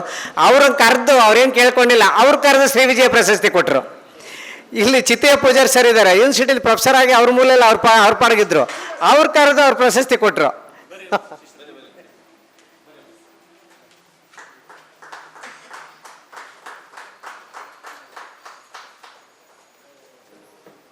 ಹಾಗೆ ನೋಡಿ, ಸಾಹಿತ್ಯ ಪರಿಷತ್ನಲ್ಲಿ ಚುನಾವಣೆನೆಲ್ಲ ಅವ್ರಿಗೆ ನಾನು ಸಪೋರ್ಟೇ ಮಾಡಲಿಲ್ಲ, ಅವ್ರಿಗೆ ಓಟೇ ಹಾಕಲಿಲ್ಲ ನಾನು.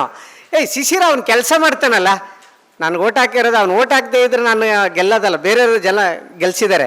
ಆದರೆ ನಾನು ಕರ್ನಾಟಕಕ್ಕೆ ಸಾಹಿತ್ಯ ಪರಿಷತ್ಗೆ ಅಧ್ಯಕ್ಷ. ನಾನು ಓಟ್ ಹಾಕ್ದವ್ರಿಗೆ ಅಧ್ಯಕ್ಷ ಅಲ್ಲ, ಅಧ್ಯಕ್ಷರು ಓಟ್ ಹಾಕ್ದೇ ಇರೋರ್ಗೆ ಅಧ್ಯಕ್ಷ ಅಲ್ಲ ಅಂತ ಅವರು ಭಾವಿಸ್ಲಿಲ್ಲ. ನಾನು ಕೆಲಸ ನೋಡ್ಬಿಟ್ಟು ಕರೆದ್ಬಿಟ್ಟು ಶಿಶಿನಿಗೆ ಏನಾದರೂ ಪ್ರಶಸ್ತಿ ಕೊಡಬೇಕಲ್ಲ, ಏನು ಕೊಡೋದು ಅಂತೇಳಿ ಕರೆದು, ನಾನು ಕೇಳಲಿಲ್ಲ, ಮಾಡಲಿಲ್ಲ, ಏನಿಲ್ಲ.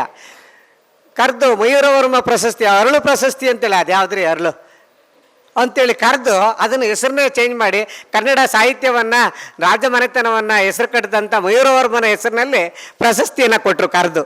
ಚುನಾವಣೆನಲ್ಲಿ ಸಪೋರ್ಟ್ ಮಾಡಲಿಲ್ಲ, ಅದು ಸಾಹಿತ್ಯವನ್ನು ಕಟ್ಟುವಂಥ ಕೆಲಸ ಅದು. ಹಾಗೆ ನೋಡಿ, ಸುಶೀಲಮ್ಮನವ್ರ ಅಮ್ಮ ಅವರು ಹೆಣ್ಮಕ್ಳನ್ನ ಕಟ್ಕೊಂಡು ದಾಖಲೆಯಾಗಿ ಕನ್ನಡದ ಕೆಲಸ ಮಾಡ್ತಾ ಇರ್ತಕ್ಕಂಥವ್ರು, ಅವ್ರು ಕರೆದು ಪ್ರಶಸ್ತಿ ಕೊಟ್ಟರು. ಉಡುಪಿ ಕೃಷ್ಣ ಅವರು ಗಾಂಧಿ ಕೆಲಸ ಮಾಡಿಕೊಂಡು ಶಿಕ್ಷಣ ಕೆಲಸ ಮಾಡಿ ಕರೆದು ಅವ್ರಿಗೆ ಯಾರು ಬಯಸಲಿಲ್ಲ, ಇಲ್ಲ ನಿಮಗೆ ಕೊಡೋದ್ರಿಂದ ಪರಿಷತ್ತು ಗೌರವ ಆಗುತ್ತೆ ಅಂತೇಳಿ ಅವರು ಭಾವಿಸಿ ಕರೆದು ಪ್ರಶಸ್ತಿ ಕೊಟ್ಟಂಥವ್ರು. ಅದಕ್ಕೆ ಅವರು ಕೃಷಿಕರು, ಶಿಕ್ಷಕರು ಮತ್ತು ಸೈನಿಕರು 3 ಜನರನ್ನು ಅವ್ರ ತಂದೆಯವರು ಕೃಷಿಕರು ಶಿಕ್ಷಕರನ್ನು, ನಮ್ಮಂಥ ಮೇಷ್ಟ್ರುಗಳನ್ನು ಈ ಸಮಾಜ ಕಟ್ತಾರೆ ಅಂತೇಳಿ, ಸೈನಿಕರು ಗಡಿಯನ್ನು ಕಾಯ್ತಾರೆ, ನಾವು ನೆಮ್ಮದಿಯಾಗಿರೋದು ಅದೇ ಕಾರಣಕ್ಕಾಗಿ ಅಂತೇಳಿ 3 ಜನರು ಅವ್ರು ಯಾವತ್ತೂ ಕೂಡ ಗೌರವವನ್ನು ಕೊಡ್ತಾರೆ. ಅವ್ರ ಅಧಿಕಾರದಲ್ಲಿದ್ದಾಗೆ ನಾವು ಚಿತ್ತಯ್ಯ ಪೂಜಾರಿ ಸರ್ ಅವರು ದೂರದಲ್ಲೇ ಇತ್ಕೊಂಡು ಅವ್ರ ಹೆಸರಿನಲ್ಲಿ ನಾವು ಪ್ರಶಸ್ತಿ ಸ್ಥಾಪನೆ ಮಾಡೋಣ. ಅವ್ರು ಕೊಟ್ಟಂಥ ಪ್ರಶಸ್ತಿ ಅವ್ರಿಗೆ 1 ಲಕ್ಷ, ನನಗೆ 20-30 ಸಾವಿರ ರೂಪಾಯಿ, ರಾಗಮ್ ಸರ್ ಎಲ್ಲ ಸೇರಿಸ್ಬಿಟ್ಟು ಆ ದುಡ್ಡನ್ನು ಇಟ್ಬಿಟ್ಟು ಅವ್ರ ಹೆಸರಿನಲ್ಲಿ 3 ಜನಕ್ಕೆ ಪ್ರಶಸ್ತಿ ಕೊಡಬೇಕು ಅಂತ ಯೋಚನೆ ಮಾಡಿದ್ವಿ. ನಾವು ಕೊಟ್ಟರು ಅಂತ ಮಾಡ್ತಾರೆ ಅಂತಾರೆ, ನೀವು ಕೊಡೋದಾದರೆ ಕಿತ್ಕೋತೀನಿ, ದುಡ್ಡು ಕಿತ್ಕೋತೀನಿ, ವಾಪಸ್ ಕರ್ಕೊತೀನಿ, ಹೇಳಿಕೆ ಕೊಡ್ತೀನಿ, ಸುಮ್ಮನೆ ಇದ್ರೆ ಸದ್ರೆ ಅಂತೇಳಿ ಹಿಂಗೆ ನಮ್ಮನ್ನು ಎದುರಿಸಿದ್ರು. ನಾವು ಅವ್ರು ಆದಮೇಲೆ ನಾವು ಅವರ ಗುರುತು ಅಧಿಕಾರ ಇಲ್ಲ ಅವರಿಗೆ, ಇವತ್ತಿಗೂ ಅಷ್ಟೇ ಗೌರವ ಇದೆ. ಅಂಥವ್ರ ಹೆಸರಿನಲ್ಲಿ ನಾವು ಮುಂದಿನ ದಿನಮಾನಗಳಲ್ಲಿ ನಾವು ಒಳ್ಳೆ ಕೆಲಸವನ್ನು ಸಹ, ನೀವು ಹಾಕ್ಕೊಂಡ ಮಾರ್ಗವನ್ನು ಯಾರು ಪ್ರಶಸ್ತಿ ಬಯಸ್ತೆ ದೂರದಲ್ಲಿ ತಮ್ಮ ಕೆಲಸ ಮಾಡ್ತಾ ಇದ್ದೀರೋ, ಸೇವೆ ಮಾಡಿದವ್ರನ್ನ ಗುರುತಿಸಿ ಕರೆದು ಗೌರವ ಕೊಟ್ಟಿದ್ದೀರಿ. ಆ ಪ್ರಶಸ್ತಿ ಕೊಟ್ಟವ್ರನ್ನ ಬಿಡದೇನೆ ತಮ್ಮ 4 ವರ್ಷ 5 ವರ್ಷದ ಅವಧಿನಲ್ಲಿ ಅವ್ರನ್ನ ಅಷ್ಟೂ ದಿವಸಗಳ ಕರೆದು ಗೌರವಿಸಿದಿರಿ. ಇದಕ್ಕಾಗಿ ನಾವು ತುಂಬ ಕೃತಜ್ಞತೆಗಳನ್ನು ನಾವು ಸಲ್ಲಿಸ್ತಾ ಇದ್ದೀವಿ ಸರ್. ಈ ಸಮಾರಂಭದ ಅಧ್ಯಕ್ಷರಾದಂಥ ಸಮೂಹ ಅವರು, ಸಂಗಮೇಶ ಉಪಾಸ್ಯವರು ಕ್ಲಾಸ್ಮೇಟು ಅನ್ನೋದಕ್ಕಿಂತ ಹೆಚ್ಚಾಗಿ ಸಮಾಜದ ವ್ಯಕ್ತಿ ಅವರು, ಅಧಿಕಾರಿ, ಸಮಾಜ ಸದಾ ಇವತ್ತಿಗೂ ಬರೀತಾ ಓದ್ತಾ ತಿದ್ದುವಂಥ ಕೆಲಸವನ್ನು ಮಾಡ್ತಿದ್ದಾರೆ. ಭ್ರಷ್ಟಾದವ್ರನ್ನ ಮೊನ್ನೆ ದಿವಸ 3 ಜನ ದುಡ್ಡು ಕೊಡೋಕ್ಕೆ ಬಂದವ್ರನ್ನ ತಳ್ಳಿ ಅವ್ರನ್ನ ಸಸ್ಪೆಂಡ್ ಮಾಡಿಸಿದ್ದಾರೆ. ರಾತ್ರಿ ಹಾಕಿದ್ದಾರೆ, ನನ್ನ ಮೆಸೇಜ್ ರಾತ್ರಿ ಹಾಕಿದ್ದಾರೆ. ಅವರು ಭ್ರಷ್ಟ ಆಗಿದ್ರು ಅವ್ರ ಇಲಾಖೆಯಲ್ಲಿ. 3 ಜನನ ಅವ್ರು ಒತ್ತಾಯ ಮಾಡಿದ್ರು, ಅವರು ಬಿಟ್ಟು ತೆಗೆದಾಕಿ, ಕೆಲಸದಿಂದ ತೆಗೆದಾಕಿ ತನಿಖೆ ಮಾಡುವಂಥ ಕೆಲಸವನ್ನು ಮಾಡಿದ್ದಾರೆ. ಅಂಥ ಅಧಿಕಾರಿಗಳು ನಮಗೆ ಬೇಕು. ಸಮೂಹ ಅವರು ತಮ್ಮ ಸಂಕ್ಷಿಪ್ತವಾದ ಮಾತುಗಳ ಮೂಲಕ ಈ ಅಧ್ಯಕ್ಷೀಯ ನುಡಿಗಳನ್ನ ಆಡಬೇಕು ಅಂತೇಳಿ ಕೇಳ್ಕೊತೀನಿ. ನಮಸ್ಕಾರ. ವೇದಿಕೆ ಮೇಲೆ ಇರುವ ಎಲ್ಲ ಪೂಜ್ಯರೇ, ವೇದಿಕೆ ಇರುವ ಎಲ್ಲ ನಾಗರಿಕ ಬಂಧುಗಳೇ, ಕಲಾಭಿಮಾನಿಗಳೇ, ಕಲಾಸಕ್ತರೇ, ಮಾಧ್ಯಮ ಮಿತ್ರರೇ, ಈಗಾಗಲೇ ನಾನು ಬೆಳಿಗ್ಗೆ ಮುಂಜಾನೆ ಅಧ್ಯಕ್ಷೀಯ ಭಾಷಣದಲ್ಲಿ ಅಲಂಕಾರಿಕವಲ್ಲದ ರೀತಿಯಲ್ಲಿ ಬದುಕಿನ ವಾಸ್ತವ ಸತ್ಯಗಳನ್ನು, ಯುವಕರ ತಳಮಳಗಳನ್ನು, ಗೊಂದಲಗಳನ್ನು ಮತ್ತು ಒಟ್ಟು ಮನುಕುಲದ ಗೊಂದಲಗಳನ್ನು ನಾನು ಅತ್ಯಂತ ಒತ್ತಡದಲ್ಲಿ, ಸಮಯ ಇಲ್ಲದೆ, ಅದೇ ನಮ್ಮ ಇವ್ರು ಹೇಳಿದ್ರು ಶಿಶಿರ ಅವರು, ನನ್ನ ಇಲಾಖೆಯಲ್ಲಿ ಹೋದ ವಾರ ಒಂದು 50 ಲಕ್ಷ ಹಾಗೆ ಹೋಗೋದನ್ನು ಹಿಡಿಸಿ 4 ಮಂದಿಗೆ ಕ್ರಿಮಿನಲ್ ಕೇಸ್ ಹಾಕಿ ಅವ್ರಿಗೆ ಒಳಗೆ ಹಾಕಿಸಿ ಬರುವ ಒತ್ತಡದಲ್ಲಿಯೂ ಕೂಡ ಈ ಭಾಷಣವನ್ನು ಬರಲಿಕ್ಕೆ ಸಾಧ್ಯ ಆಗಿರುವಂಥದ್ದು.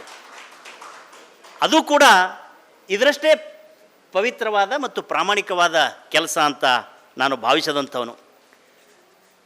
ಮನು ಬಳಿಗಾರವರು ನಮಗೆ ಹಿರಿಯರು, ಸರ್ಕಾರಿ ಸೇವೆಯಲ್ಲಿದ್ದಂಥವರು, ಕನ್ನಡ ಸಂಸ್ಕೃತಿ ಇಲಾಖೆಗೆ ಆಯುಕ್ತರಾಗಿದ್ದಂಥವರು, ಅಭೂತಪೂರ್ವವಾದಂಥ ಮತಗಳನ್ನು ಪಡೆದು ಸಾಹಿತ್ಯ ಪರಿಷತ್ತಿನ ಚುಕ್ಕಾಣಿಯನ್ನು ಹಿಡಿದು ಯಶಸ್ವಿಯಾಗಿ ಕಾರ್ಯನಿರ್ವಹಣೆ ಮಾಡಿದಂಥವರು. ರಾಮಲಿಂಗೇಶ್ವರ ಆಗಲಿ, ಚಿತ್ತಯ್ಯ ಪೂಜಾರಾಗಲಿ, ನಾನಾಗಲಿ, ಇಲ್ಲಿರ್ತಕ್ಕಂಥ ನಮ್ಮ ಪಾಷಾ, ಈ ಥರದ ಎಲ್ಲ ಎಲ್ಲರೂ ಕೂಡ ನಿಮ್ಮ ಕಾರ್ಯಗಳ ಮುಂದುವರಿಕೆ ಭಾಗ. ನಾವೆಲ್ಲ ಈ ನಾಡು ನುಡಿ ಸಂಸ್ಕೃತಿ ಕಟ್ಟೋದಕ್ಕೆ ನಾವೆಲ್ಲ ನಿಮ್ಮ ಮುಂದುವರಿಕೆ ಭಾಗ ಅನ್ನತಕ್ಕಂಥದ್ದು. ನನಗೆ ಗೊತ್ತಿಲ್ಲ ಈ ಜೀವನದ ಪುಣ್ಯ ಅಂತ ಅನ್ನಬೇಕು, ನನಗೆ ಪಾಪ ಪುಣ್ಯಗಳಲ್ಲಿ ನಂಬಿಕೆ ಇಲ್ಲ. ಅದು ಪುಣ್ಯ ಸುಕೃತ ಅನ್ನೋ ಅರ್ಥದಲ್ಲಿ ಒಂದು ಒಂದು ಒಂದು ಸುಸಂದರ್ಭ. ಬೆಳಿಗ್ಗೆ ಹಂಪನಾಥ ದಂಪತಿಗಳು, ಅತ್ಯಂತ ಹಿರಿಯ ಹಂಪನಾಥ ದಂಪತಿಗಳ ಜೊತೆಗೆ ಕಾಲ ಕಳೆಯುವಂಥ ನಾಡೋಜ ಹಂಪನಾಥ ದಂಪತಿಗಳು, ಓಡೆ ಕೃಷ್ಣ ಅಂತವರು, ನಾವು ಅಥವಾ ಇಂದಿರಾ ಮೇಡಮ್ ಅಂತವರು, ಇಂಥವ್ರ ಜೊತೆ ಕಾಲ ಕಳೆಯುವಂಥದ್ದು, ಅಥವಾ ಬೇರೆ ಬೇರೆ ನಮ್ಮ ಚಿತ್ತಯ್ಯ ಪೂಜಾರು, ರಾಗಮ್ಮು, ಎಡಹಳ್ಳಿ ನನ್ನ ಬದುಕು ಬರಹಗಳ ಬಗ್ಗೆ ಮಾತನಾಡಿರ್ತಕ್ಕಂಥದ್ದು, ಈ ಥರದ್ದೆಲ್ಲವನ್ನು ಗಮನಿಸಿದಾಗ, ಮತ್ತು ಈಗ ಸುಮಂಗಲಿ ಸೇವಾಶ್ರಮ ತಮ್ಮ ಬದುಕನ್ನೇ, ನಾನು ನಿಮ್ಮನ್ನು ಮದರ್ ತೆರೇಸಾ ಹೊರಗಿನಿಂದ ಬಂದ್ರೇನೋ ಹೊರಗಿನಿಂದ ಬಂದರೂ ಇಲ್ಲಿ ಸೇವೆ ಮಾಡಿದ್ರು, ಧರ್ಮಾತೀತವಾಗಿ ಜಾತ್ಯತೀತವಾಗಿ ಸೇವೆ ಮಾಡಿದಂಥವ್ರು. ಸೇವೆಗೆ ಧರ್ಮ ಜಾತಿ ಭೇದ ಇಲ್ಲ. ನೀವು ನನಗೆ ಮದರ್ ತೆರೇಸಾ ಥರನೇ ಕಾಣಿಸ್ತೀರಿ. ನಾನು ನಿಮ್ಮ ಜೊತೆ 10 ವರ್ಷಗಳ ಹಿಂದೆ ಒಂದು ವೇದಿಕೆ ಹಂಚಿಕೊಂಡಿದ್ದೆ, ಅಂಥ ಪರಿಚಿತನ ಆಗಿಲ್ಲ. ಆದರೆ ನಿಮ್ಮ ಕಾರ್ಯಚಟುವಟಿಕೆಗಳಿದೆಯಲ್ಲ, ಅದು ಮನುಕುಲದ ಕಾರ್ಯಚಟುವಟಿಕೆಗಳು, ಮನುಷ್ಯತ್ವದ ಕಾರ್ಯಚಟುವಟಿಕೆಗಳು. ಸುಮಂಗಲಿ ಸೇವಾಶ್ರಮ ಅನ್ನತಕ್ಕಂಥ ಅದ್ಭುತವಾದ ಆಶ್ರಮವನ್ನು ತೆಗೆದು ಮಾನವೀಯತೆ ಮರೆಯುವ ತಾಯಿ ಇವತ್ತು ನಮ್ಮ ಜೊತೆ ಇದ್ದಾರೆ ಅಂದರೆ, ಎಲ್ಲ ನನ್ನ ತಾಯಿಯಂದಿರ ಸಮಾನವಾಗಿರ್ತಕ್ಕಂಥವ್ರು, ಅದು ಬಹಳ ಮುಖ್ಯ ಅನ್ನುವಂಥದ್ದು. ಈ ಥರದ ಮಾನವೀಯತೆಗೆ ಬೆಲೆ ಕೊಟ್ಟಂಥ ಜನಗಳೇ ಇವತ್ತು ನನ್ನ ಜೊತೆ ಇದ್ದಾರೆ. ಸ್ನೇಹಿತರು, ನಮ್ಮ ವೆಂಕಟೇಶ್ ಅವರು ನನ್ನ ಸ್ನೇಹಿತರು. ಈ ಥರದ ಒಂದು ಅವಕಾಶ ಕೂಡಿ ಬಂದಿರುವಂಥದ್ದು, ಅದು ನಿಜವಾಗಿ ಒಬ್ಬ ಸರ್ಕಾರಿ ನೌಕರನಿಗೆ, ಒಬ್ಬ ಸರ್ಕಾರಿ ಅಧಿಕಾರಿಗೆ ಈ ಥರದ ಅವಕಾಶ ಗೊತ್ತಿಲ್ಲ ನನಗೆ. ಮೋಸ್ಟ್ಲಿ ನಾನು ನಿಮಗಿಂತಲೂ ಭಾಗ್ಯವಂತನೇನು ಅಂತ. ಮನು ಬಳಿಗಾರ ಅವ್ರಿಗಿಂತಲೂ ನಾನು ಸರ್ವೀಸಿನಲ್ಲಿದ್ದಾಗ ಈ ಥರದ ಒಂದು ಇದೆಲ್ಲ ನೋಡಿದ್ರೆ ಭಾಗ್ಯವಂತನೇನು ಅಂತ. ಅಲ್ಲಲ್ಲ ಅಂದರೆ ಆ ಥರದ ಒಂದು ಈ ಥರದ ಸಂದರ್ಭಗಳು ಅವ್ರ ಕಾಲದಲ್ಲಿ ಸಾಕಷ್ಟು ಸಮ್ಮೇಳನಗಳು ಅದೆಲ್ಲ ಮಾಡಿದ್ದಾರೆ, ಅದೆಲ್ಲವನ್ನೂ ಗಮನದಲ್ಲಿ ಇಟ್ಕೊಂಡು ನಾನು, ಅಂದರೆ ಅವರು ಪರಂಪರೆಯ ಮುಂದುವರಿಕೆ ಭಾಗವಾಗಿ ಆ ಮಾತನ್ನು ನಾನು ಹೇಳ್ತಾ ಇದ್ದೇನೆ. ಆ ಥರದ ಒಂದು ಅವಕಾಶ ದೊರಕಿರ್ತಕ್ಕಂಥದ್ದು ನಿಜವಾಗಿಯೂ ಕೂಡ ಸ್ತುತ್ಯಾರ್ಹವಾಗಿರ್ತಕ್ಕಂಥದ್ದು. ಗಾಂಧಿ, ವಿವೇಕಾನಂದ ಇವರೆಲ್ಲರೂ ನಮ್ಮ ಕಣ್ಣುಗಳು, ನಮ್ಮ ಬೆಳಕುಗಳು. ಬುದ್ಧ, ಬಸವ, ಅಂಬೇಡ್ಕರರು ನಮ್ಮ ಬದುಕಿನ ಅವಿಭಾಜ್ಯ ಅಂಗ ಅವರೆಲ್ಲ. ಸೊ ನಾವು ಸಾಕಷ್ಟು ಮಾತುಗಳನ್ನು, ಆಸೆಯೇ ದುಃಖಕ್ಕೆ ಮೂಲ, ಆಸೆಯವೇ ಸಂತೋಷದ ಮೂಲ, ಆಸೆಯನ್ನು ಹೋಗಲಾಡಿಸೋದಕ್ಕೆ ಅಷ್ಟಾಂಗ ಮಾರ್ಗ ಅನುಸರಿಸಬೇಕು ಅಂತ ಬುದ್ಧ ಹೇಳಿದ್ರು. ಶರಣ ಬಸವಣ್ಣ, ಕಳಬೇಡ ಕೊಲಬೇಡ, ಹುಸಿಯನ್ನು ನುಡಿಯಲು ಬೇಡ, ಮುನಿಯಬೇಡ, ಅನ್ಯರಿಗೆ ಅಸಹ್ಯ ಪಡಬೇಡ, ತನ್ನ ಬಣ್ಣಿಸಬೇಡ, ಇದುರು ಹಳಿಯಲು ಬೇಡ, ಇದೇ ಅಂತರಂಗ ಶುದ್ಧಿ, ಇದೇ ಬಹಿರಂಗ ಶುದ್ಧಿ, ಇದೇ ನಮ್ಮ ಕೂಡಲ ಸಂಗಮನ ಒಲಿಸುವ ಪರಿ ಅಂದರು. ಹೆಣ್ಣು ಸಾಕ್ಷಾತ್ ಕಪಿಲ, ಸಿದ್ಧ, ಮಲ್ಲಿಕಾರ್ಜುನ, ಅಲ್ಲಮ್ಮ ಹೇಳ್ದ, ಎಲ್ಲವೂ ಹೇಳಿದ್ರು. ಇವತ್ತು ಅಂಬೇಡ್ಕರ್ ಸಂವಿಧಾನವನ್ನು ರೂಪಿಸಿದ್ರು. ಆದರೆ ಮತ್ತೆ ಅದೇ ಪ್ರಶ್ನೆಗಳನ್ನು ನಾವು ಯಾಕೆ ಮಾಡ್ತಾ ಇದ್ದೀವಿ ಅನ್ನೋದು ನನ್ನ ಪ್ರಶ್ನೆ. ನಾವು ಮತ್ತೆ ಯಾಕೆ ಈ ಮಹಿಳಾ ರಿಸರ್ವೇಷನ್ ಬಗ್ಗೆ ಮಾತಾಡ್ತೇವೆ? ನಾವು ಯಾಕೆ ಮತ್ತೆ ಉಳ್ಳವರು ಇಲ್ಲದವ್ರ ಬಗ್ಗೆ ಮಾತಾಡ್ತೇವೆ? ನಾವು ಯಾಕೆ ಮತ್ತೆ ಬಡತನದ ಬಗ್ಗೆ ಮಾತಾಡ್ತೇವೆ? ಯಾಕೆ ಆಶೆಗಳ ಬಗ್ಗೆ ಮಾತಾಡ್ತೇವೆ? ಎಲ್ಲರೂ ಅಷ್ಟೆಲ್ಲ ಹೇಳಿದ್ರಲ್ಲ, ಇವತ್ತಿಗೂ ಯಾಕೆ ಆ ಪ್ರಶ್ನೆಗಳಿಗೆ ಉತ್ತರ ಸಿಗಲಿಲ್ಲ ಅನ್ನೋದು ನನ್ನ ಹುಡುಕಾಟ. ಯಾಕೆ ಇಷ್ಟು ಶತಶತಮಾನಗಳು ಕಳೆದರೂ ಕೂಡ ಅದೇ ಪ್ರಶ್ನೆಗಳನ್ನು ಅನುಭವ ಮಂಟಪದಲ್ಲಿ ಅಲ್ಲಮನನ್ನು ಇಟ್ಕೊಂಡಂಥ ಅಕ್ಕ ಮಹಾದೇವಿ, ಬಸವಣ್ಣ, ಸೂಳೆ ಸಂಕವೇ ಆದಿಯಾಗಿ ಜಾತ್ಯತೀತವಾಗಿ ಅತ್ಯಂತ ಅದ್ಭುತವಾದಂಥ ಜಗತ್ತಿಗೆ ಪ್ರಜಾಪ್ರಭುತ್ವ ಮಾದರಿಯ ಕಾನ್ಸೆಪ್ಟ್ ಕೊಟ್ಟಂಥ ಈ ಶರಣರ ನಾಡಿನ ಪ್ರಶ್ನೆಗಳು ಜಾಗತಿಕ ಪ್ರಶ್ನೆಗಳು ಹೌದು, ಶತಮಾನಗಳ ಪ್ರಶ್ನೆಗಳು ಯಾಕಾದವು ಅನ್ನೋದು ನನ್ನ ಪ್ರಶ್ನೆ. ಹಾಗಾದರೆ ಯಾಕೆ ಈ ಸಮಾಜ ಉಳ್ಳವರು ಇಲ್ಲದವರ ಬಗ್ಗೆ ಗ್ಯಾಪ್ ಯಾಕೆ ಇನ್ನೂ ವ್ಯತ್ಯಾಸ ಆಗ್ತಾ ಇದೆ? 99% ಸಂಪತ್ತು ಇವತ್ತು ಕೇವಲ 1% ಜನಗಳ ಕೈಯಲ್ಲಿ ಜಗತ್ತಿನಲ್ಲಿದೆ. ಹಾಗಾದರೆ ಗಾಂಧಿ ಗ್ರಾಮ ಸ್ವರಾಜ್ಯ ಕಟ್ಟೋದು ಹೇಗಾದರೆ? ಹಾಗಾದರೆ ಹಳ್ಳಿಗಳನ್ನು ಮೇಲೆ ಎತ್ತೋದು ಹೇಗಾದರೆ? ಅಂದರೆ ಈ ಪ್ರಶ್ನೆಗಳಿದೆಯಲ್ಲ, ಈ ಪ್ರಶ್ನೆಗಳನ್ನು ನಾವು ಇನ್ನು ಎಷ್ಟು ಶತಮಾನಗಳನ್ನು ಹಾಕ್ಕೊಳ್ಳೋದು? ಎಷ್ಟು ಶತಮಾನಗಳನ್ನು ಕಳೆದಿದ್ದೇವೆ ನಾವು. ಹಾಗಾದರೆ ಯಾಕೆ ನಾವು ಇನ್ನೂ ಮನುಷ್ಯರಾಗಲಿಲ್ಲ ಅನ್ನುವ ಅರ್ಥದಲ್ಲಿ ಹೇಳೋದಾದರೆ, ನಾವು ಮನುಷ್ಯರಾಗಬೇಕು ಅನ್ನತಕ್ಕಂಥದ್ದು. ನಮ್ಮ ಧರ್ಮಗಳು, ನಮ್ಮ ಜಾತಿಗಳು, ನಮ್ಮ ಮೇಲು ಕೀಳುಗಳು, ಇಲ್ಲದವರು ಉಳ್ಳವರ ಮಧ್ಯೆ ವ್ಯತ್ಯಾಸಗಳು, ಇದೆಲ್ಲವೂ ಅಜಗಜಾಂತರವಾಗಿರ್ತಕ್ಕಂಥದ್ದು. ಹಳ್ಳಿಯವರು ಹಳ್ಳಿಯರಾಗಿಯೇ, ಬಡವರು ಬಡವರಾಗಿಯೇ ಉಳಿಯುವಂಥ ಕರ್ಮ ಇವತ್ತು ನಮ್ಮಲ್ಲಿದೆ. ಕರ್ಮ ಅಂತ ಹೇಳಬೇಕದು. ಅದು ಮತ್ತೆ ಕರ್ಮ, ಪುನರ್ಜನ್ಮ, ಪಾಪ, ಪುಣ್ಯ, ಸ್ವರ್ಗ, ನರಕ ಇವ್ಯಾವೂ ಇಲ್ಲ ಅನ್ನತಕ್ಕಂಥ ನಮ್ಮಂಥವರು ಅನಿವಾರ್ಯವಾಗಿ ಆ ಥರ ಪದಗಳನ್ನು ನಿಮ್ಮಂಥವ್ರಿಗೆ ತಿಳಿಲಿ ಅನ್ನೋ ಕಾರಣಕ್ಕಾಗಿ ಹೇಳಬೇಕಾಗತ್ತೆ ಅನ್ನತಕ್ಕಂಥದ್ದು. ಹಾಗಾಗಿ ಈ ಥರದ ಸಮ್ಮೇಳನಗಳು ಒಂದಷ್ಟು ಮನುಕುಲದ ಪ್ರಶ್ನೆಗಳನ್ನು ಎತ್ಕೊಂಡು ಆ ಪ್ರಶ್ನೆಗಳಿಗೆ ಉತ್ತರವಾಗಿ ನಾವೇನರೇ ಯೋಚನೆ ಮಾಡ್ಲಿಕ್ಕೆ ಸಾಧ್ಯ ಆಗೋದಾದರೆ, ಬುದ್ಧ ಕಂಡ ನಾಡಾಗಿರ್ಬೋದು, ಬಸವ ಕಂಡ ನಾಡಾಗಿರ್ಬೋದು, ಅಂಬೇಡ್ಕರ್ ಕಂಡ ನಾಡಾಗಿರ್ಬೋದು, ಸಾಧ್ಯ ಆಗಲಿಕ್ಕೆ ಸಾಧ್ಯ ಆಗುತ್ತೆ. ಅದನ್ನೇ ನಾನು ಒಂದು ಮಾತಲ್ಲಿ ಅದನ್ನು ನಾನು ಹೇಳ್ಕೊಂಡು ಭಾಳ ಸರಿ ಅದನ್ನು ಹೇಳ್ತೇನೆ.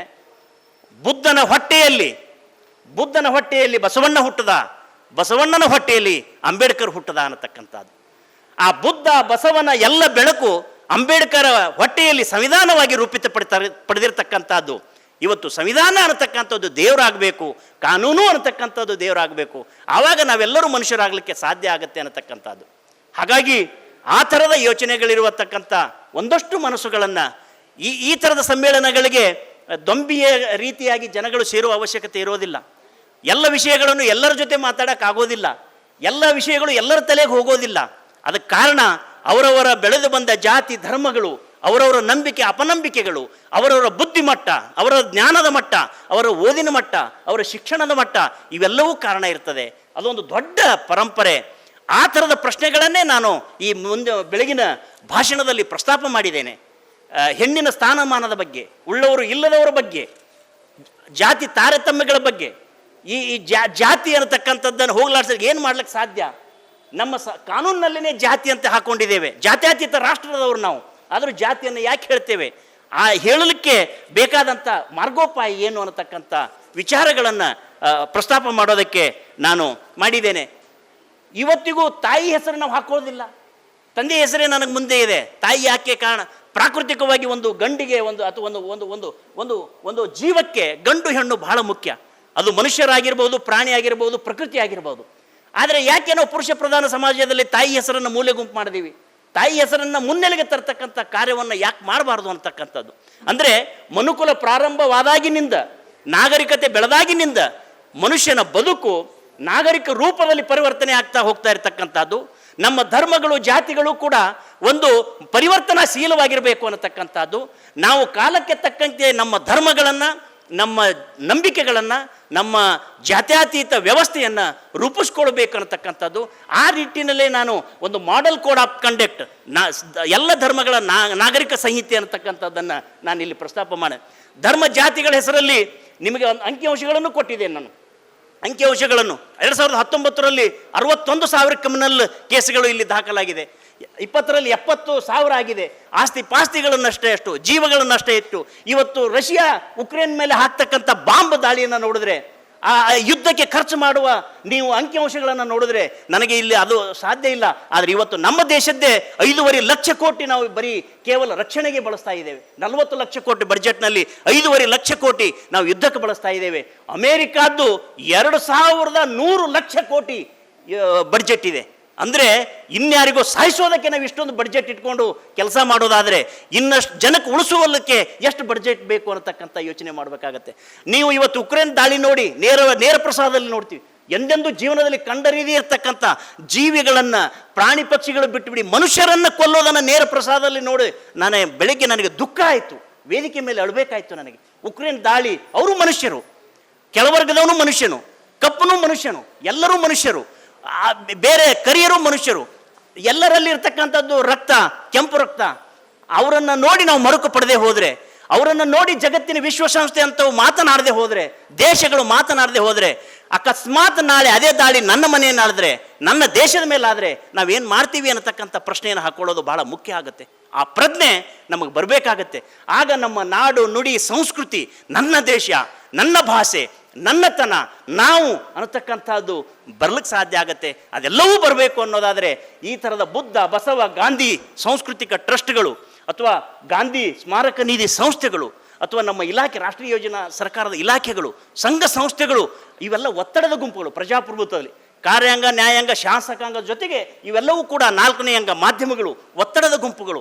ಈ ಒತ್ತಡ ಗುಂಪುಗಳು ರೂಪಿಸುವಂಥ ಅಭಿಪ್ರಾಯಗಳು ಮುಂದೆ ಕಾನೂನಾಗಿ ಮಾರ್ಪಡಲಿಕ್ಕೆ ಸಾಧ್ಯ ಇದೆ ಈ ದೇಶದಲ್ಲಿ. ನೀವು ಯಾರಾದರೂ ಒಂದು ವಿಷಯಗಳನ್ನು ಸಜೆಷನ್ ಕೊಟ್ಟರೆ ಅದರ ಬಗ್ಗೆ ಚರ್ಚೆಗಳಾಗಿ ಅದರ ಪ್ರತಿನಿಧಿಗಳು ಕೆಲವು ವಿಷಯಗಳನ್ನು ಪ್ರತಿಪಾದನೆಗೆ ಸಾಧ್ಯ ಆಗೋದಾದರೆ ಅದು ಕಾನೂನಾತ್ಮಕವಾಗಿ ಹೊರಹೊಮ್ಮಲಿಕ್ಕೆ ಸಾಧ್ಯ ಆಗುತ್ತೆ. ಆ ಕಾನೂನು ಮನುಕುಲಕ್ಕೆ ಒಂದು ಮಾನವೀಯ ನೆರಳನ್ನು ನೀಡಲಿಕ್ಕೆ ಸಾಧ್ಯ ಆಗುತ್ತೆ. ಹಾಗಾಗಿ ಈ ಥರದ ವಿಷಯಗಳನ್ನು ನಾನು ಬೆಳಗ್ಗೆ ಮತ್ತು ಈಗಲೂ ಒಂದಷ್ಟು ವಿಷಯಗಳು ಮಾತನಾಡೋದಾದರೆ ಭಾಳಷ್ಟು ಮಾತನಾಡ್ಬೋದು. ಆದರೆ ಇನ್ನೂ ಹಿರಿಯರೆಲ್ಲ ಮಾತನಾಡೋಕ್ಕೆ ಇರೋದರಿಂದ ಮತ್ತು ಭಾಳಷ್ಟು ಸಾಧಕರಿಗೆ ಪ್ರಶಸ್ತಿಗಳನ್ನು ಕೊಡೋದಕ್ಕೆ ನಮ್ಮ ರಾಮಲಿಂಗೇಶ್ವರವರು ನನ್ನ ಸಹಪಾಠಿಗಳು, ಅವರು ನೋಡಿ, ಮೂರ್ತಿ ಚಿಕ್ಕದಾದರೂ ಕೀರ್ತಿ ಮನಸ್ಸು ಬಹಳ ದೊಡ್ಡದು. ಅವರು ನನ್ನನ್ನು ಇಲ್ಲಿ ಸಮ್ಮೇಳನಕ್ಕೆ ಅಧ್ಯಕ್ಷ ಮಾಡಿದ್ದೇನೆ ಅಂತ ನಾನು ಹೇಳ್ತಾ ಇಲ್ಲ. ನಾನು ಮಾಡದೇ ಇದ್ದರೂ ಮಾತು ಹೇಳ್ತಾ ಇದ್ದೆ. ಅಕಸ್ಮಾತ್ ಮಾಡಿದ್ರೂ ತಪ್ಪಾಗಿದ್ದರೂ ಅವ್ರು ನೇರವಾಗಿ ಹೇಳುವಂಥ ಮನಸ್ಥಿತಿ ನಂದು. ನಾನು ಯಾರನ್ನೂ ಆ ಥರದ್ದೇನಲ್ಲ. ಇದ್ದದ್ದನ್ನು ಇದ್ದಂಗೆ ನೇರವಾಗಿ ಎದ್ದು ಬಂದು ಎದೆಗೆ ಹೊಡೆದಂಗೆ ಹೇಳುವಂಥ ಪರಿಸ್ಥಿತಿ, ಪರಿಪಾಠವನ್ನು ನಾನು ವೈಯಕ್ತಿಕ ಬದುಕಲ್ಲೂ ಇಟ್ಕೊಂಡಿದ್ದೇನೆ ಮತ್ತು ನನ್ನ ಸಾರ್ವಜನಿಕ ವ್ಯವಸ್ಥೆಯಲ್ಲೂ ಅದನ್ನು ಇಟ್ಕೊಂಡಿದ್ದೇನೆ. ನನ್ನ ಬಳಿಗಾರವರು ಒಂದು ಮಾತು ಹೇಳಿದ್ರು, ಇದು ಉಪಾಸಿ ಅವ್ರದ್ದು ಈ ಥರದ ಕಾರ್ಯಚಟುವಟಿಕೆಗಳನ್ನು ಬೆಳೆಸ್ಕೊಂಡು ಹೋಗಬೇಕು. ನಿಜವಾಗಿಯೂ ನೀವು ನಮಗೆ ಒಂದು ಮಾದರಿ. ಇಲ್ಲಿರ್ತಕ್ಕಂಥ ಎಲ್ಲರೂ ಕೂಡ, ಸುಶೀಲಮ್ಮನವರಾಗಿರ್ಬೋದು, ನಮ್ಮ ಇಂದಿರಾ ಮೇಡಮ್ ಅವರಾಗಿರ್ಬೋದು, ಅಥವಾ ಇಲ್ಲಿರ್ತಕ್ಕಂಥವ್ರು ಎಲ್ಲರೂ ಕೂಡ ನಮಗೆ ಮಾಡೆಲ್ಗಳು. ನನಗೆ ಬಹಳಷ್ಟು ಹಿರಿಯರ ಆಶೀರ್ವಾದ, ಬಹಳಷ್ಟು ಹಿರಿಯರ ಈ ನೆರಳಿದೆ ನನಗೆ ಬಹಳಷ್ಟು. ಅದರಲ್ಲೆಲ್ಲ ಹೇಳಿದ್ದೇನೆ, ಅದು ಮತ್ತೆ ಪುನರುಚ್ಚಾರ ಮಾಡೋದು ಬೇಡ. ಆ ಎಲ್ಲರ ನೆರಳು, ನಿಮ್ಮ ನೆರಳು ನಮ್ಮಂಥ ಯುವಕರ ಮೇಲೆ ಇರಲಿ. ಮುಂದೆ ಮನುಕುಲ ಕಟ್ಟುವಂಥ ಕೆಲಸ ನಮ್ಮೆಲ್ಲರ ಮೂಲಕ ಆಗಲಿ ಅಂತ ಆಶಿಸ್ತಾ, ಆಮೇಲೆ ಒಂದಷ್ಟು ವಿಷಯಗಳು ನಮ್ಮ ಉಪನ್ಯಾಸಕರು ಪ್ರಸ್ತಾಪ ಮಾಡಿದ್ರು. ನಟನೆ ಮಾಡೋದಕ್ಕೆ ನಮ್ಮ ಎಡಹಳ್ಳಿ ಅಂತಕ್ಕಂಥವ್ರು ಸರ್ಕಾರದಲ್ಲಿದ್ದವರು ಬರೀಬಾರ್ದು, ನಟನೆ ಮಾಡಬಾರ್ದು, ಆ ಥರದ್ದೆಲ್ಲ ವಿಷಯ ಹೇಳಿದ್ರು. ಸರ್ಕಾರದಲ್ಲಿದ್ದವರು ಬರೀಬಹುದು, ನಟನೆ ಮಾಡ್ಬೋದು, ನಾಟಕ ಮಾಡ್ಬೋದು, ಸಿನಿಮಾ ಮಾಡ್ಬೋದು, ಸೀರಿಯಲ್ ಮಾಡ್ಬೋದು, ಕಲೆ ಸಾಹಿತ್ಯ ಸಂಸ್ಕೃತಿಗೆ ಸಂಬಂಧಪಟ್ಟಂಥ ಯಾವುದೇ ಚಟುವಟಿಕೆಗಳನ್ನು ತಮ್ಮ ಕೆಲಸಕ್ಕೆ ತೊಂದರೆ ಇಲ್ಲದಂತೆ ಏನಾದರೂ ಮಾಡುವ ಅಭಿವ್ಯಕ್ತಿ ಸ್ವಾತಂತ್ರ್ಯ ಇರತಕ್ಕಂಥದ್ದು ಈ ದೇಶದಲ್ಲಿ, ಈ ನಾಡಿನಲ್ಲಿ ಅನ್ನತಕ್ಕಂಥದ್ದು ಅದು ಬಹಳ ಪವಿತ್ರವಾಗಿರ್ತಕ್ಕಂಥದ್ದು. ಆ ಥರದ ತಪ್ಪು ತಿಳುವಳಿಕೆಗಳು ಯಾರಿಗೂ ಬೇಡ. ನೋಡಿ, ತಪ್ಪು ಮಾಡಿದ್ರೆ ಎಲ್ಲರ ಕಡೆಯೂ ಕಾನೂನಿನ ತೊಡಕುಗಳಿದೆ, ದಂಡಿಸ್ತದೆ. ಆದರೆ ಕಾನೂನನ್ನು ಮೀರುವ ಮನಸ್ಥಿತಿ ಇಲ್ಲ ಅಂದಾಗ ಯಾರ ಅಪ್ಪಣೆಯೂ ಬೇಕಿಲ್ಲ, ಯಾರ ಹಂಗಿನಲ್ಲಿಯೂ ನಾವಿಲ್ಲ. ನಮ್ಮ ಉಪಜೀವನಕ್ಕೆ ನಾವು ಸರ್ಕಾರದ ನೌಕರಿ ಆಗಿದ್ದರೂ ಕೂಡ ಅಭಿವ್ಯಕ್ತಿಗೆ, ನನ್ನ ಕಲೆಗೆ, ನನ್ನ ಬರಹಕ್ಕೆ ಇಲ್ಲಿವರೆಗೂ ನನಗೆ ಯಾರೂ ಕೇಳಿಲ್ಲ ಅಥವಾ ಯಾರೂ ತೊಂದರೆ ಮಾಡಿಲ್ಲ. ನಾನು ಕೂಡ ಆ ಥರದ ತೊಂದರೆ ಆಗುವಂತಹದ್ದು ಕೂಡ ಯಾವ ಚಟುವಟಿಕೆನೂ ಮಾಡಲಿಲ್ಲ. ಹಾಗಾಗಿ ನನ್ನ ನಡೆ ಮತ್ತು ನುಡಿ, ನನ್ನ ಬದುಕು ಮತ್ತು ಬರಹ ಎರಡೂ ಸಾಮ್ಯ ಇರೋ ಕಾರಣಕ್ಕಾಗಿ ನಾನಿವತ್ತು ಒಬ್ಬ ನಾಗರಿಕನಾಗಿ ಬದುಕಲಿಕ್ಕೆ ಸಾಧ್ಯ ಆಗಿದೆ. ಈ ಅವಕಾಶವನ್ನು ಮಾಡಿಕೊಟ್ಟಂಥ ಈ ಮೂರೂ ಸಂಘ ಸಂಸ್ಥೆಗಳ ಪದಾಧಿಕಾರಿಗಳಿಗೆ ನಾನು ಧನ್ಯವಾದಗಳನ್ನು ಹೇಳ್ತೇನೆ. ಮತ್ತೆ ಈ ಥರದ ಸಮ್ಮೇಳನಗಳು ನಡೀಲಿ, ನಿಮ್ಮೆಲ್ಲರಿಗೂ ಹೊಸ ಬೆಳಕು ಬೀಳಲಿ, ನಮ್ಮೆಲ್ಲ ಬುದ್ಧ ಬಸವ ಅಂಬೇಡ್ಕರ್ ಆದಿಯಾಗಿ ಎಲ್ಲ ಪ್ರಮಥರ ನೆರಳು ಬೀಳಲಿ, ವಿಚಾರಗಳು ಅಪ್ಡೇಟ್ ಆಗಲಿ, ಕಾಲಕ್ಕೆ ತಕ್ಕಂಗೆ ಬದಲಾಗೋಣ. ನಮ್ಮ ಧರ್ಮಗಳನ್ನು, ನಮ್ಮ ಜಾತಿಗಳನ್ನು ಈಗಿನ ಸಂದರ್ಭಕ್ಕೆ ಅವುಗಳನ್ನು ಒಗ್ಗಿಸ್ಕೊಳ್ಳೋಣ, ಈಗಿನ ಸಂದರ್ಭಕ್ಕೆ ಅವುಗಳನ್ನು ಮಾರ್ಪಡಿಸಿಕೊಳ್ಳೋಣ. ಯಾವ ಧರ್ಮ, ಯಾವ ಜಾತಿಗಳು ಕಾಲಕ್ಕೆ ತಕ್ಕಂತೆ ಮಾರ್ಪಾಡಾಗಲಿಕ್ಕೆ ಸಾಧ್ಯ ಆಗ್ತವೋ ಅವು ಅಜರಾಮರವಾಗಿ ಉಳಿತವೆ, ಇಲ್ಲದೆ ಹೋದರೆ ನಾಶ ಆಗ್ತವೆ ಅನ್ನೋ ಮಾತನ್ನು ಹೇಳ್ತಾ, ನನಗೆ ಈ ಅವಕಾಶ ಕೊಟ್ಟಂಥ ಎಲ್ಲ ಸಂಘ ಸಂಸ್ಥೆಯ ಪದಾಧಿಕಾರಿಗಳಿಗೆ ವಂದಿಸಿ, ನನ್ನ ಮಾತುಗಳನ್ನು ಕೇಳಿದ ಎಲ್ಲ ಹಿರಿಯರಿಗೂ ವಂದಿಸಿ ನನ್ನ ಮಾತನ್ನು ಮುಗಿಸ್ತೇನೆ. ಜೈ ಹಿಂದ್, ಜೈ ಕರ್ನಾಟಕ ಅನ್ನೋದನ್ನ ಹೇಳ್ತಾ, ಮನುಕುಲದ ಗೊಂದಲಗಳು, ಯುವಕರ ತಳಮಳಗಳು ಶತಶತಮಾನಗಳಿಂದ ಅಜ್ಞಾನದಿಂದ ನಾವ್ಯಾಕೆ ಹೊರಬರಲಿಲ್ಲ, ಸಮಾಜದ ನಿಜವಾದ ಸಾಮಾಜಿಕರ ತಳಮಳಗಳನ್ನು ಪ್ರಸ್ತಾಪ ಮಾಡಿದಂತಹ ಅಧ್ಯಕ್ಷರ ನುಡಿಗಳು ಆಡಿದಂಥ ಶ್ರೀಯುತ ಶ್ರೀ ಸಂಗಮೇಶ ಉಪಾಸೆ KS ಸಾಹಿತಿಗಳು, ಹಾಸ್ಯ ಕಲಾವಿದರು, ಇವರಿಗೆ ನನ್ನ ನಮ್ರ ನಮನಗಳು. ಇದೀಗ ಪ್ರಶಸ್ತಿ ಪ್ರದಾನ ಮಾಡುವವರ ಮಾತುಗಳು ಡಾಕ್ಟರ್ SG ಸುಶೀಲಮ್ಮ ಅವರಿಂದ ತಮ್ಮ ಸಂಕ್ಷಿಪ್ತ ನುಡಿಗಳನ್ನು ಹಾಡಿ ಜನರ ಮನದಾಳಕ್ಕೆ ಬರಬೇಕು ಅಂತ ಪ್ರಾರ್ಥಿಸ್ಕೊಳ್ತೇನೆ.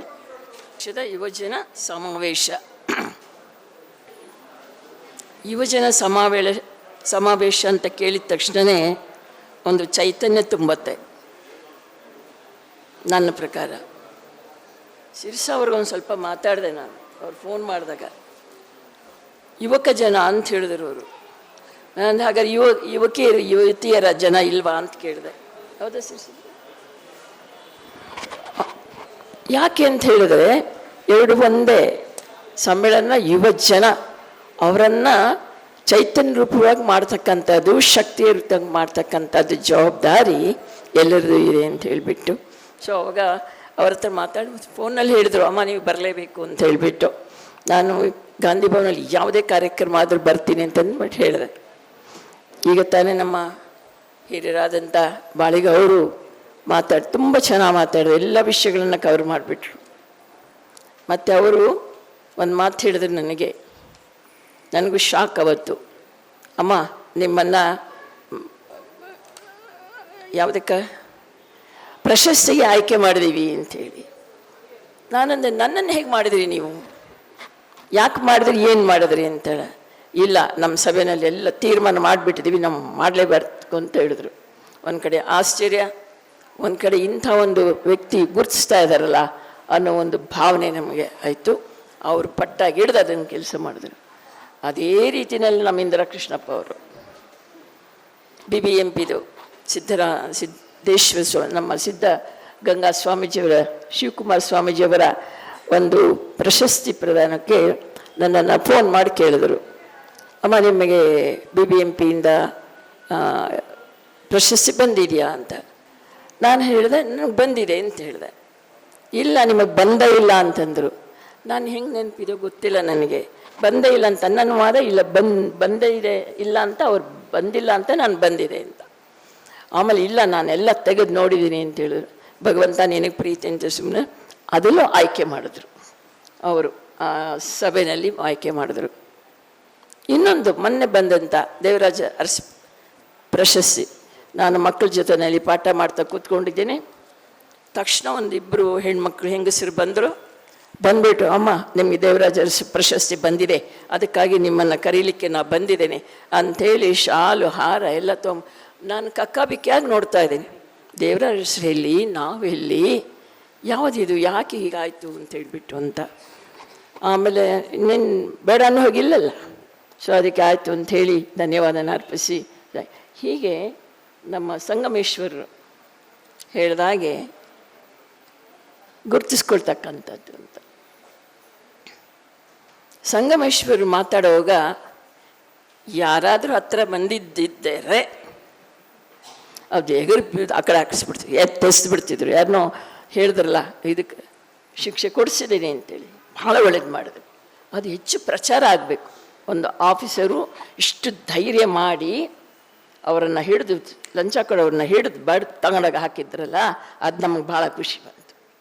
ಎಲ್ಲ ಆಫೀಸರ್ಸು ಹಾಗೆ ಆಗಿಬಿಟ್ಟಿದ್ದಿದ್ರೆ ಲಂಚನೇ ಇರ್ತಿರ್ಲಿಲ್ಲ. ಆ ರೀತಿ ಆಗಬೇಕು ಅಂತ ಯುವ ಜನ ಹೋರಾಟ ಮಾಡಬೇಕಂತ ನನ್ನ ಭಾವನೆ. ಯುವ ಜನ ಹೋರಾಟ ಮಾಡಬೇಕು. ಆದರೆ ಯುವ ಜನದ ಒಂದು ಪರಿಸ್ಥಿತಿ ಹೇಗಾಗಿದೆ, ಈಗ ಏನೇನೋ ತಗೋತಾ ಇದ್ದಾರಲ್ಲ, ಪಬ್ಗಳಂತೆ, ಗಾಂಜಾ ಅಂತೆ, ಅದೆಂಥದ್ದು ಶುಗರು, ಎಂಥದ್ದು ಬ್ಲ್ಯಾಕ್ ಶುಗರ್, ಏನೇನೋ ತಗೊಳ್ತಾ ಇದ್ದಾರೆ.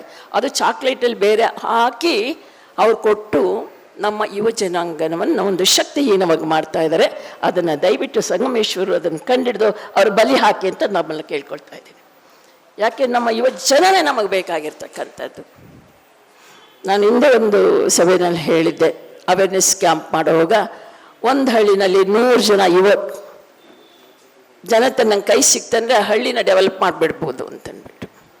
ಆದರೆ ನಮ್ಮ ದುರಾದೃಷ್ಟ ಇನ್ನೂ ಸಿಕ್ಕಿಲ್ಲ. ಹೇಳು, ಹಳ್ಳಿಗಳೆಲ್ಲ ಡೆವಲಪ್ ಆಗಬೇಕು, ಖಂಡಿತ ಡೆವಲಪ್ ಆಗಬೇಕು. ಅದು ಗಾಂಧೀಜಿಯವರ ಒಂದು ಕನಸು, ಅದು ನನಸಾಗಬೇಕು ಅಂತ ನಮ್ಮೆಲ್ಲರ ಆಸೆ.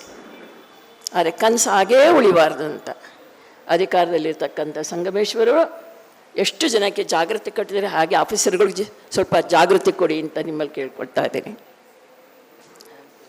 ಎಲ್ಲ ಹಳ್ಳಿಗಳನ್ನು ಕೊಟ್ಟರು, ಮಾಡಿ ಅಂತ ಹೇಳಿದ್ರು, ಪೇಪರ್ನಲ್ಲಿ ಬಂತು. ಆಮೇಲೆ ಹಳ್ಳಿಗಳು ಏನಾಯಿತು ನಮಗೆ ಗೊತ್ತಿಲ್ಲ. ಭಾಳ ಖುಷಿಯಾಗಿತ್ತು ನಮಗೆ. ಒಬ್ಬೊಬ್ಬರು ಒಂದೊಂದು ಹಳ್ಳಿ ತೊಗೊಂಡು ಡೆವಲಪ್ ಮಾಡ್ತಾರೆ ಅಂತ ಅಂದ್ಬಿಟ್ಟು, ಆಮೇಲೆ ಗೊತ್ತಾಗಿಲ್ಲ ಏನಾಯಿತು ಅಂತ. ನನ್ನ ಒಂದು ಆಸೆ, ನಾನು ಸಭೆಯಲ್ಲಿ ಹೇಳ್ತಕ್ಕಂಥದ್ದು, ಅಧಿಕಾರದಲ್ಲಿರ್ತಕ್ಕಂಥ ಸಂಗಮೇಶ್ವರಿಗೆ ಹೇಳ್ತಾ ಇದ್ದೀನಿ, ಒಂದೊಂದು ಕಂಪ್ನಿಗೆ ಒಂದೊಂದು ಹಳ್ಳಿ ಕೊಟ್ಬಿಡಿ. ಆಗ ಅವ್ರ ಹಳ್ಳಿ ಕಂಪ್ನಿಯವರು ನೇರ ಬಂದರೆ ಡೆವಲಪ್ ಮಾಡ್ತಾರೆ ಅಂತ ಹೇಳ್ಬಿಟ್ಟು ನಂಗೆ ಪೂರ್ಣ ನಂಬಿಕೆ ಇದೆ. ಸೊ ಅದರಿಂದ ಆ ರೀತಿ ನೀವೊಂದೇನೋ ನಿಮ್ಮ ಪ್ರಯತ್ನ ಆಯ್ತಂದರೆ ಎಲ್ಲರೂ ಪ್ರಯತ್ನ ಪಡ್ತಾರೆ ಅಂತ ನನ್ನ ಆಸೆ. ಯಾಕೆ ನಿಮ್ಗೆ ಆ ದಿಟ್ಟತನ ಇದೆ, ಆ ಧೈರ್ಯ ಇದೆ, ಯುವಶಕ್ತಿ ಇನ್ನಷ್ಟು ಇದೆ ನಿಮಗೆ, ಆಯಿತಾ? ಆ ಯುವಶಕ್ತಿ ನೀವು ಮಾತಾಡೋ ಸಂದರ್ಭದಲ್ಲಿ ಎಲ್ಲರಿಗೂ ಆ ಶಕ್ತಿ ಚೈತನ್ಯಫುಲ್ ಆಗಿದೆ. ಸೊ ಆದ್ದರಿಂದ ಅದನ್ನು ಮಾಡಿ ಅಂತ ನಾನು ಕೇಳ್ಕೊಳ್ತೇನೆ. ನೀವು ಇದರಲ್ಲಿ 7 ಅಂಶಗಳನ್ನು ಕೊಟ್ಟಿದ್ದೀರಿ. ಪೂರ್ಣ ಓದಲಿಕ್ಕೆ ಆಗಲಿಲ್ಲ, ಸಮಯ ಸಿಕ್ಕಿಲ್ಲ, ಓದಿದೆ, ಭಾಳ ಖುಷಿ ಆಯಿತು. ಅದನ್ನು ನೀವು ಭಾಷಣದಲ್ಲಿ ಹೇಳಿದಿರಿ, ಸರ್ವ ಭಾಷಣದಲ್ಲಿ ಹೇಳಿದ್ದಾರೆ. ನಾನು ಹೇಳ್ತಾ ಇದ್ದೀನಿ, 50% ಮಹಿಳೆಯರಿಗೆ ಆದ್ಯತೆ ಕೊಡಿ ಅಂತ ತಾವು ಹೇಳಿದ್ರಿ, ಬರೆದಿದ್ದೀರಿ. ಭಾಳ ಖುಷಿ ಆಯ್ತು ನೋಡಿ. ಅದು ಎಲ್ಲಿ ಎಲ್ಲಿದೆ ಇದು? ಇಲ್ಲ. ಪಂಚಾಯತಿನಲ್ಲಿ ಒದ್ದಾಡಿ ಹೋರಾಟ ಸಾಕಷ್ಟು ಮಾಡಿದ್ದೀವಿ ನಾವು. ಮಹಿಳೆಯರೆಲ್ಲ ಕೂಡಿ ಮೆರವಣಿಗೆ ಮಾಡಿ ಹೇಳಿ ಮನುಷ್ಯರಿಗೆಲ್ಲ ಪತ್ರಗಳನ್ನು ಕೊಟ್ಟು, ಹಾಗೆ ಪತ್ರ ಒಳಗಡೆನೇ ಇತ್ತು. ಅದು ಎಲ್ಲಿಂದ ಈಗ ಬಂತಂದರೆ ಪಂಚಾಯತಿಯಿಂದ ಶುರುವಾಗಿ ಎಲೆಕ್ಷನಲ್ಲಿ ಅಲ್ಲಿ ಆಗಲೇಬೇಕು ಅಂದಾಗ ಅಲ್ಲಿಂದ ಶುರುವಾಯಿತು. ತಾಲೂಕು ಮಟ್ಟದಲ್ಲಿ ಶುರುವಾಯಿತು, ಜಿಲ್ಲಾ ಮಟ್ಟದಲ್ಲಿ ಶುರುವಾಯಿತು, ರಾಜ್ಯ ಮಟ್ಟದಲ್ಲಿ ಶುರುವಾಯಿತು. ಆದರೆ ಎಲ್ಲಿಯಪ್ಪ ನಮಗೆ ಸಿಗ್ತಾ ಇಲ್ಲ ಅಂತ ಹೇಳಿದ್ರೆ ವಿಧಾನಸೌಧದಲ್ಲಿ ಸಿಗ್ತಾ ಇಲ್ಲ. ಒಬ್ಬರಿಬ್ಬರು ಮಹಿಳೆ, ಇಷ್ಟು ಜನ ಮಂತ್ರಿಗಳಿದ್ದಾರೆ. ನಮ್ಮ ಮಹಿಳಾ ಮಂತ್ರಿಗಳು ಈ ಮಂತ್ರಿ ಇದಾಗಲಿಕ್ಕೆ ಎಷ್ಟು ಜನ ಇದ್ದಾರೆ? ಬೆರಳೆಣಿಕೆನಲ್ಲೂ ಇಲ್ಲ. ಅದನ್ನು ಯಾರು ಕೇಳಬೇಕು? ಇಂಥ ಸಮಯದ ಸಭೆಯಲ್ಲಿ ಹೇಳಿ ಈ ವಿಚಾರವನ್ನು ಅವ್ರ ಕಿವಿಗೆ ಹಾಕಬೇಕು ಅಂತ. ಯಾಕೆ ಮಹಿಳೆಯನ್ನು ತಗೊಳಕ್ಕಾಗಲ್ಲ? ಅದು ಎಲ್ರಿಗೂ ಗೊತ್ತಿದೆ, ಯಾರಿಗೂ ಗೊತ್ತಿಲ್ಲ ಅಂತಿಲ್ಲ. ರಿಸರ್ವೇಷನ್ ಮಾಡಿಬಿಟ್ಟು ಹೆಣ್ಮಕ್ಳೇ ನಿಲ್ಲಬೇಕಂತೇಳಿ ಅಲ್ಲಿ ನಿಲ್ಲಿಸ್ತಾರೆ.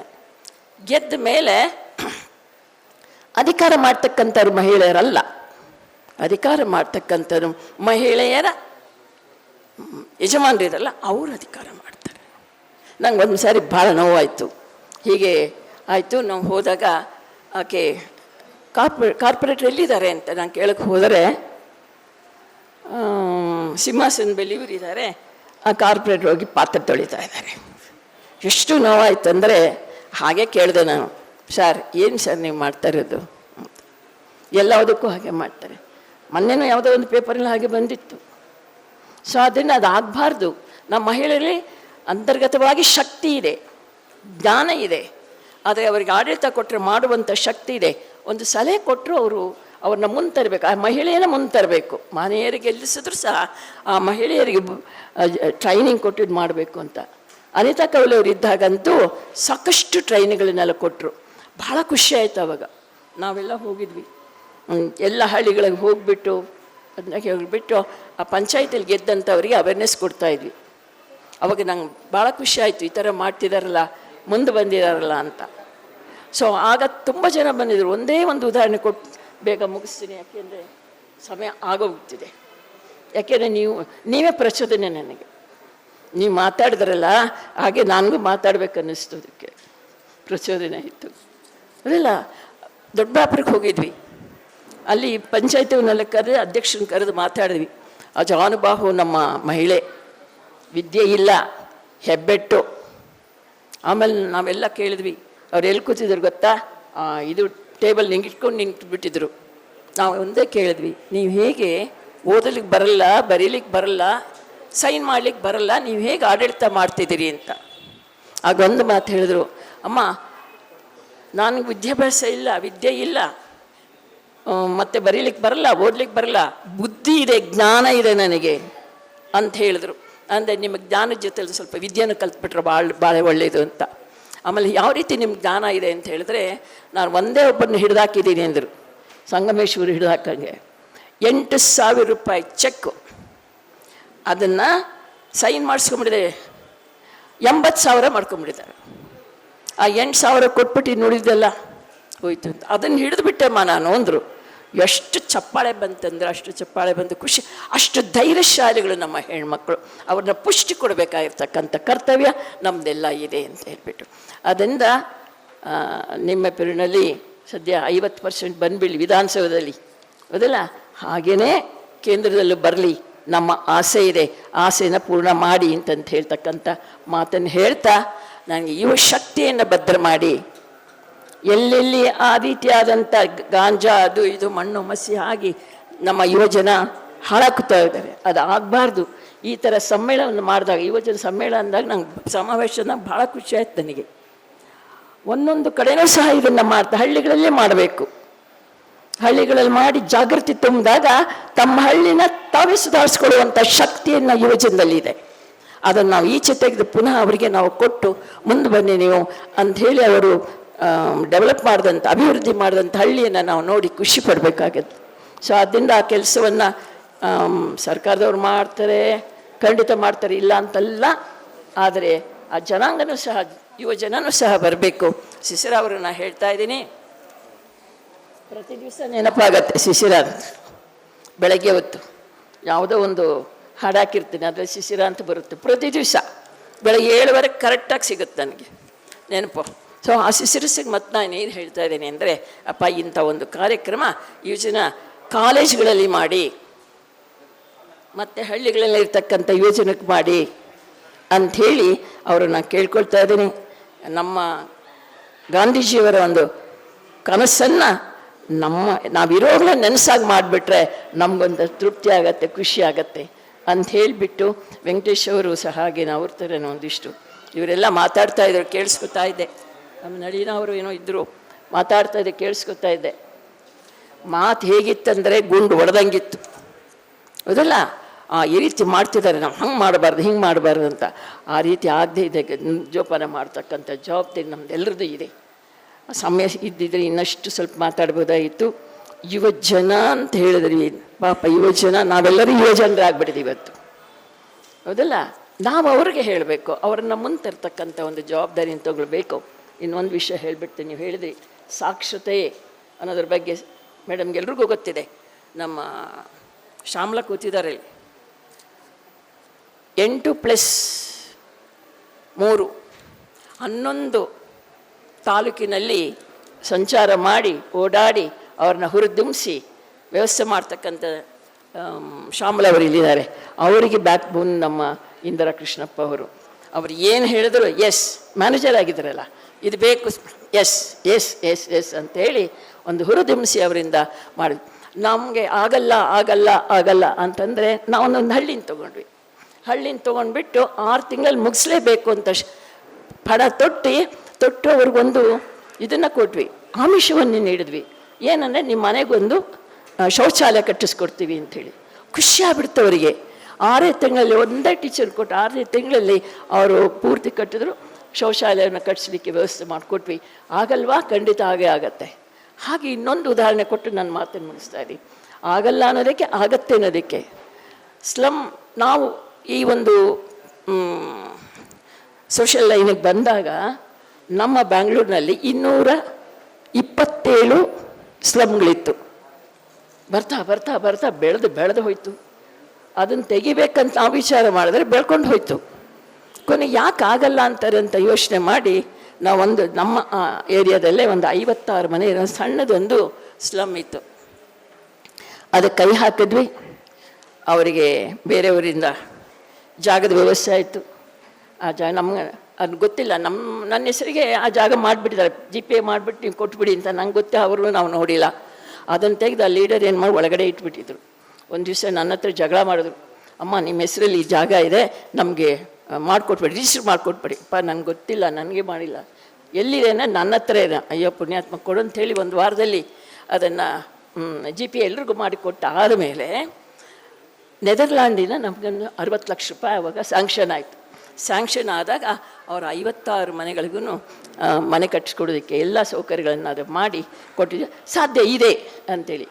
ಆಗ ಇನ್ನೊಂದು ಡಿ ಸಿ ಅವರು ನಮ್ಮ ಸೋಮಶೇಖರ್ ಇದ್ರಾಗ ಇನ್ನೊಂದಲ್ಲಿ 130 ಮನೆಗಳಿಗೆ ಅದನ್ನು ವ್ಯವಸ್ಥೆ ಮಾಡಿಕೊಟ್ರು. ಅವರಿದ್ದಾಗ ಜಾಗ ಬೇಕು ಅಂತ ಕೇಳಿದ್ವಿ.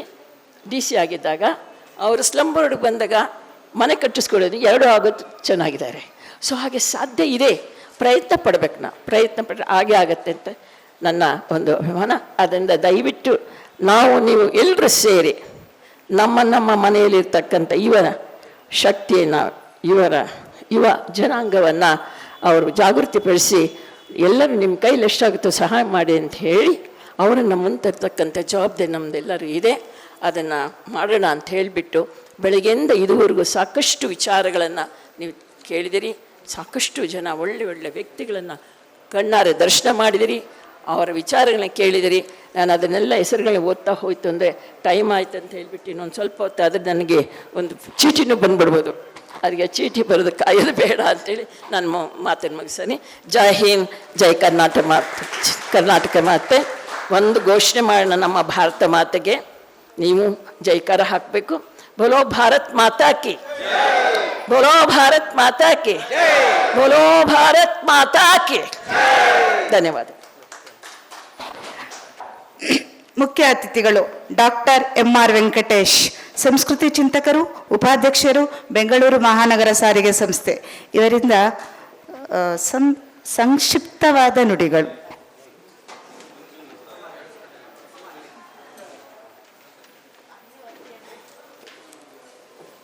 ಜಾಸ್ತಿ ಮಾತಾಡಬೇಡಿ, ಆದಷ್ಟು ಬೇಗ ಕೂತ್ಕೊಳ್ಳಿ ಅನ್ನುವಂಥದ್ದನ್ನು ಪ್ರಾರಂಭದಲ್ಲೇ ತಿಳಿಸಿರೋದ್ರಿಂದ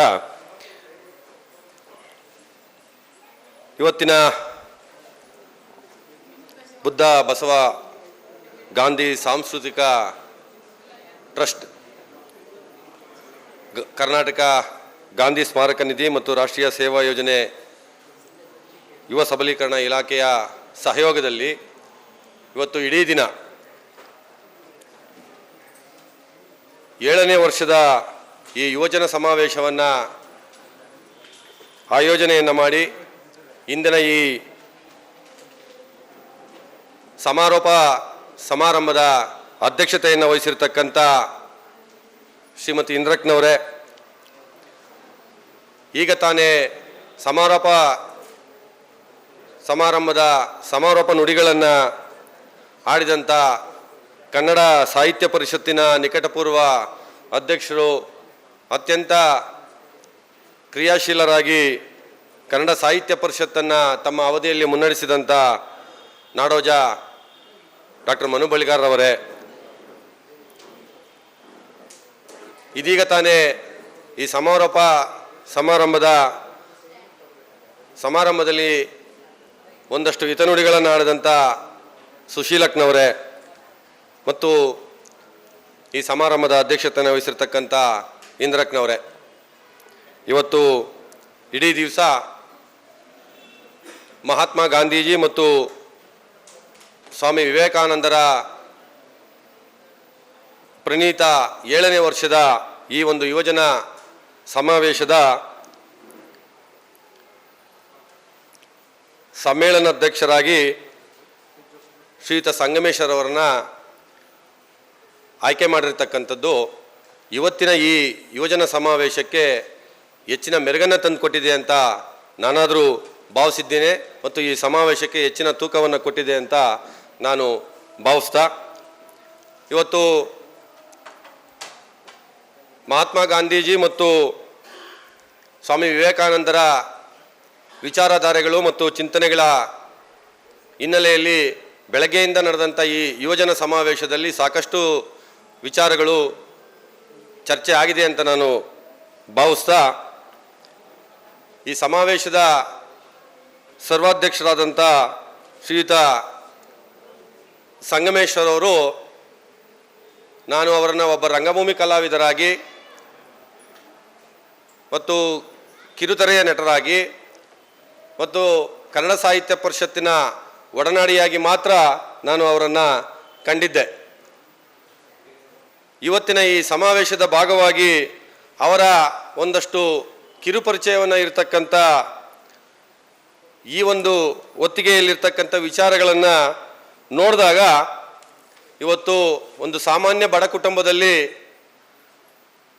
ತುಂಬು ಕುಟುಂಬದಲ್ಲಿ ಜನಿಸಿ ಇವತ್ತು ಸಾಹಿತ್ಯಿಕವಾಗಿ, ಸಾಂಸ್ಕೃತಿಕವಾಗಿ ಮತ್ತು ಈ ಸಮಾಜವನ್ನು ಕಟ್ಟುವಂಥ ಒಂದು ಅಧಿಕಾರಸ್ಥ ಆಯಕಟ್ಟಿನ ಜಾಗದಲ್ಲಿ ಕುಳಿತಿರ್ತಕ್ಕಂಥ ಸಂಗಮೇಶ್ವರವರ ಒಂದು ವಿಸ್ತೃತ ಪರಿಚಯ ಈ ಒಂದು ಅವರ ಸಮ್ಮೇಳನಾಧ್ಯಕ್ಷರ ನುಡಿಗಳ ಒಂದು ಕಿರುಪರಿಚಯ ಇರತಕ್ಕಂಥದ್ದನ್ನು ಓದಿದಾಗ ನಿಜಕ್ಕೂ ಈ ಸಮಾವೇಶದ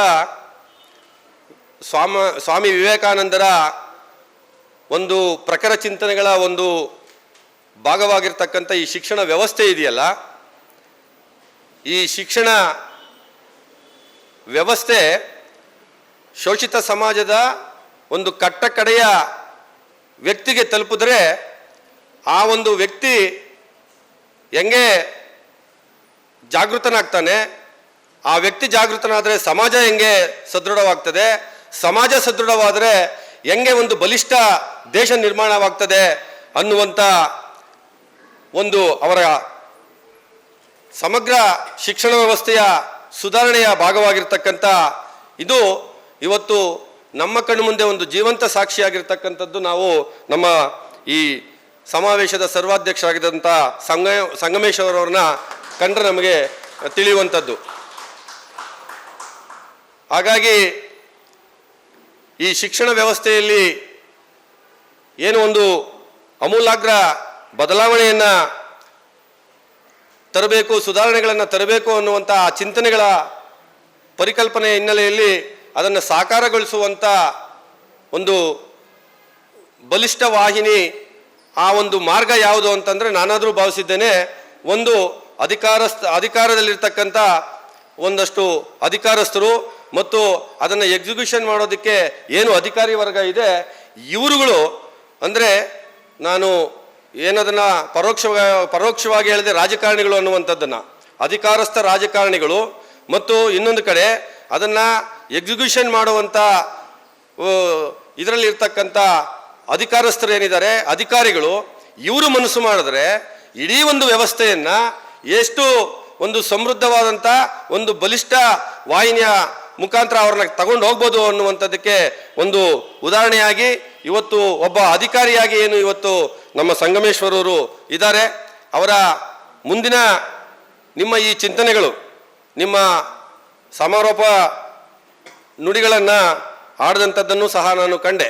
ನಿಮ್ಮಲ್ಲಿರ್ತಕ್ಕಂಥ ಆ ಚಿಂತನೆಗಳು ಮತ್ತು ನೀವು ಈ ಸಮಾಜದ ಬಗ್ಗೆ ಕಾಣ್ತಾ ಇರತಕ್ಕಂಥ ಕಲ್ಪನೆಗಳು, ಕನಸುಗಳೇನಿದ್ದಾವೆ ಅವನ್ನು ಸಾಕಾರಗೊಳಿಸುವಂಥ ನಿಟ್ಟಿನಲ್ಲಿ ನಿಮ್ಮ ಈ ಒಂದು ನಿರಂತರ ಆಲೋಚನಾ ಲಹರಿ ಹೀಗೆ ಮುಂದುವರಿಯಲಿ. ನಮ್ಮಂಥ ಒಂದಷ್ಟು ಪ್ರಜ್ಞಾವಂತ ಸಮಾಜದ ಸಾಮಾನ್ಯ ನಾಗರಿಕರಾಗಿ ನಾವು ಸಹ ನಿಮ್ಮ ಜೊತೆಯಲ್ಲಿ ಕೈ ಜೋಡಿಸ್ತೇವೆ ಅನ್ನುವಂಥ ಮಾತನ್ನು ಹೇಳಿ, ಇವತ್ತು 70-75% ಯುವಶಕ್ತಿಯನ್ನೇ ಹೊಂದಿರತಕ್ಕಂಥ ನಮ್ಮ ದೇಶ ಇವತ್ತು ಇಡೀ ಜಗತ್ತಿನಲ್ಲೇ ಸಮೃದ್ಧವಾದಂಥ ಒಂದು ಬುದ್ಧಿಮತ್ತೆಯನ್ನು ಹೊಂದಿರತಕ್ಕಂಥ ಒಂದು ಮಾನವ ಸಂಪನ್ಮೂಲವನ್ನು ಹೊಂದಿರತಕ್ಕಂಥ ದೇಶ. ಈ ಒಂದು ಮಾನವ ಸಂಪನ್ಮೂಲವನ್ನು ನಾವು ಅತ್ಯಂತ ಪರಿಣಾಮಕಾರಿಯಾಗಿ ನಾವು ಬಳಸ್ಕೊಳ್ಳುವಂಥ ನಿಟ್ಟಿನಲ್ಲಿ ನಾವು ಕಾರ್ಯೋನ್ಮುಖರಾದರೆ, ಆ ನಿಟ್ಟಿನಲ್ಲಿ ಯುವ ಸಮಾಜವನ್ನು ನಾವು ಜಾಗೃತಗೊಳಿಸುವಂಥ ಕೆಲಸವನ್ನು ಮಾಡಿದ್ರೆ ಮುಂದಿನ ದಿನಮಾನಗಳಲ್ಲಿ ಇವತ್ತು ಒಂದು ಬಲಿಷ್ಠ ಭಾರತವನ್ನು ಕಟ್ಟುವಂಥ ನಿಟ್ಟಿನಲ್ಲಿ ಮತ್ತು ಮುಂದಿನ ದಿನಮಾನಗಳಲ್ಲಿ ಇವತ್ತು ನಾವು ಅಮೃತಯಾನದ 75 ವರ್ಷಗಳ ಹೊಸ್ತಿಲಲ್ಲಿ ನಾವೇನಿದ್ದೇವೆ, ಶತಮಾನದ ಕಡೆಗೆ ಹೋಗ್ತಾ ಇರತಕ್ಕಂಥ ಈ ಒಂದು ಕಾಲಘಟ್ಟದಲ್ಲಿ ನಾವು ಈ ಯುವಶಕ್ತಿಯನ್ನು, ನಮ್ಮ ಇಡೀ ಮಾನವ ಸಂಪನ್ಮೂಲವನ್ನು ಅತ್ಯಂತ ಸದೃಢವಾಗಿ ನಾವು ಬಳಸ್ಕೊಂಡಿದ್ದೇ ಆದರೆ ಒಂದು ಉತ್ತಮವಾದಂಥ ಒಂದು ಸದೃಢವಾದ ಬಲಿಷ್ಠವಾದ ಭಾರತವನ್ನು ಕಟ್ಬೋದು. ಇಡೀ ಜಗತ್ತಿಗೆ ನಾವು ಮಾದರಿಯಾಗಿ ನಿಲ್ಲುವಂಥ ಒಂದು ಭಾರತ ನಿರ್ಮಾಣಕ್ಕೆ ಈ ಇಡೀ ಯುವ ಸಮಾಜ, ಒಂದು ಪ್ರಜ್ಞಾವಂತ ಸಮಾಜ ಸಾಕ್ಷೀಭೂತರಾಗಿ ಕೆಲಸವನ್ನು ಮಾಡೋಣ ಅನ್ನುವಂಥ ನನ್ನ ಈ 2 ಮಾತುಗಳನ್ನು ಹೇಳಿ ಈ ನನ್ನ ಮಾತುಗಳನ್ನು ಮುಗಿಸ್ತಾ ಇದ್ದೇನೆ. ಜೈ ಹಿಂದ್, ಜೈ ಕರ್ನಾಟಕ. ಇದೀಗ ಸಮಾರಂಭದ ಅಧ್ಯಕ್ಷರ ನುಡಿ ಶ್ರೀಮತಿ ಇಂದಿರಾ ಕೃಷ್ಣಪ್ಪ ಅವರಿಂದ. ಗೌರವ ಕಾರ್ಯದರ್ಶಿಗಳು, ಲೇಖಕಿ, ಕರ್ನಾಟಕ ಗಾಂಧಿ ಸ್ಮಾರಕ ನಿಧಿ.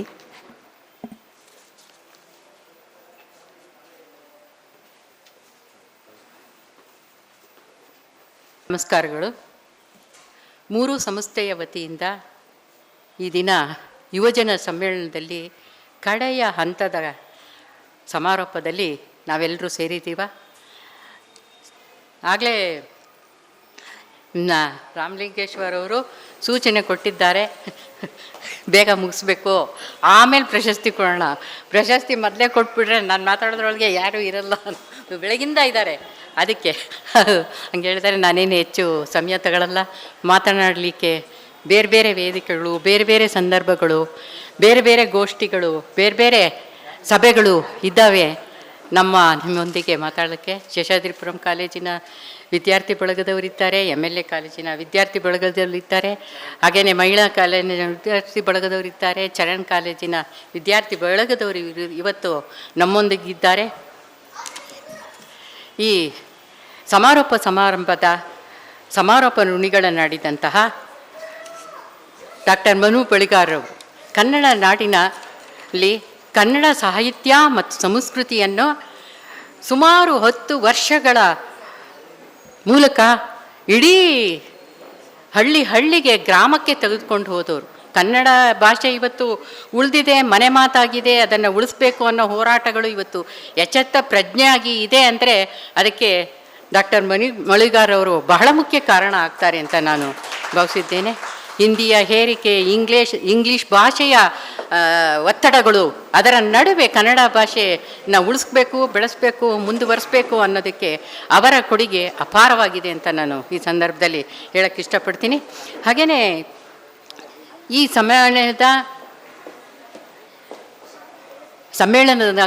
ಸಮ್ಮೇಳನಾಧ್ಯಕ್ಷರಾಗಿ ಬೆಳಗಿನಿಂದ ನಿಮ್ಮೊಡನೆ ಜೊತೆಯಲ್ಲಿ ನಿಂತು, ಜೊತೆಯಲ್ಲಿ ಧ್ವನಿಗೂಡಿಸಿ, ಜೊತೆಯಲ್ಲಿ ಚರ್ಚೆಯಲ್ಲಿ ಭಾಗಿಯಾಗಿ, ಈಗ ಕೂಡ ತಮ್ಮ ಸಮಾರೋಪದ ನುಡಿಯಲ್ಲಿ ಅನೇಕ ಮಾತುಗಳನ್ನು ಹಂಚಿಕೊಂಡಿದ್ದಾರೆ. ಇಂತಹ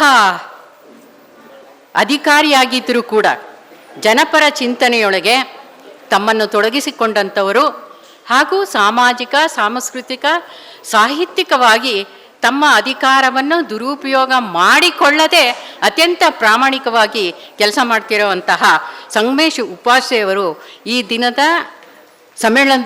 ಸಮ್ಮೇಳನಾಧ್ಯಕ್ಷರಾಗಲಿಕ್ಕೆ ತುಂಬ ಅರ್ಹತೆ, ಯೋಗ್ಯತೆ, ಒಂದು ನಿದರ್ಶನವಾಗಿ ನಮ್ಮ ಮುಂದೆ ಇದ್ದಾರೆ ಅಂತ ಹೇಳ್ಬೋದು. ಹಾಗೆ ನಮ್ಮೆಲ್ಲರ ಅಮ್ಮ ಅಂತ ಹೇಳಿ ಪ್ರಖ್ಯಾತರಾಗಿದ್ದಂಥವ್ರು, ಕರ್ನಾಟಕದ ಕನ್ನಡ ನಾಡಿನ ಅಮ್ಮ ಅಂತ ಹೇಳಿ ಆವಾಗಲೇ ಹೇಳಿದರು, ಮದರ್ ತೆರೇಸಾ ಅಂತ, ಕರ್ನಾಟಕದ ಮದರ್ ತೆರೇಸಾ ಅಂತ. ಆ ಮಾತಿಗೆ ಅತ್ಯುತ್ತಮ ನಿದರ್ಶನವಾಗಿ ಇರೋವಂಥವರು ನಮ್ಮ ಎಸ್.ಜಿ. ಸುಶೀಲಮ್ಮನವರು. ಅವರನ್ನು ನಾವು ಕಳೆದ ಸುಮಾರು ಒಂದು 4 ದಶಕದಿಂದ ಅವರ ಕೆಲಸಗಳನ್ನು ನಾನು ನೋಡ್ತಾ ಬಂದಿದ್ದೀನಿ, ಅವರೊಟ್ಟಿಗೆ ಇದ್ದೀನಿ, ಒಡನಾಡಿಯಾಗಿದ್ದೀನಿ ಅಂತ ಹೇಳೋದಕ್ಕೆ ನನಗೆ ಹೆಮ್ಮೆ ಅನಿಸುತ್ತೆ.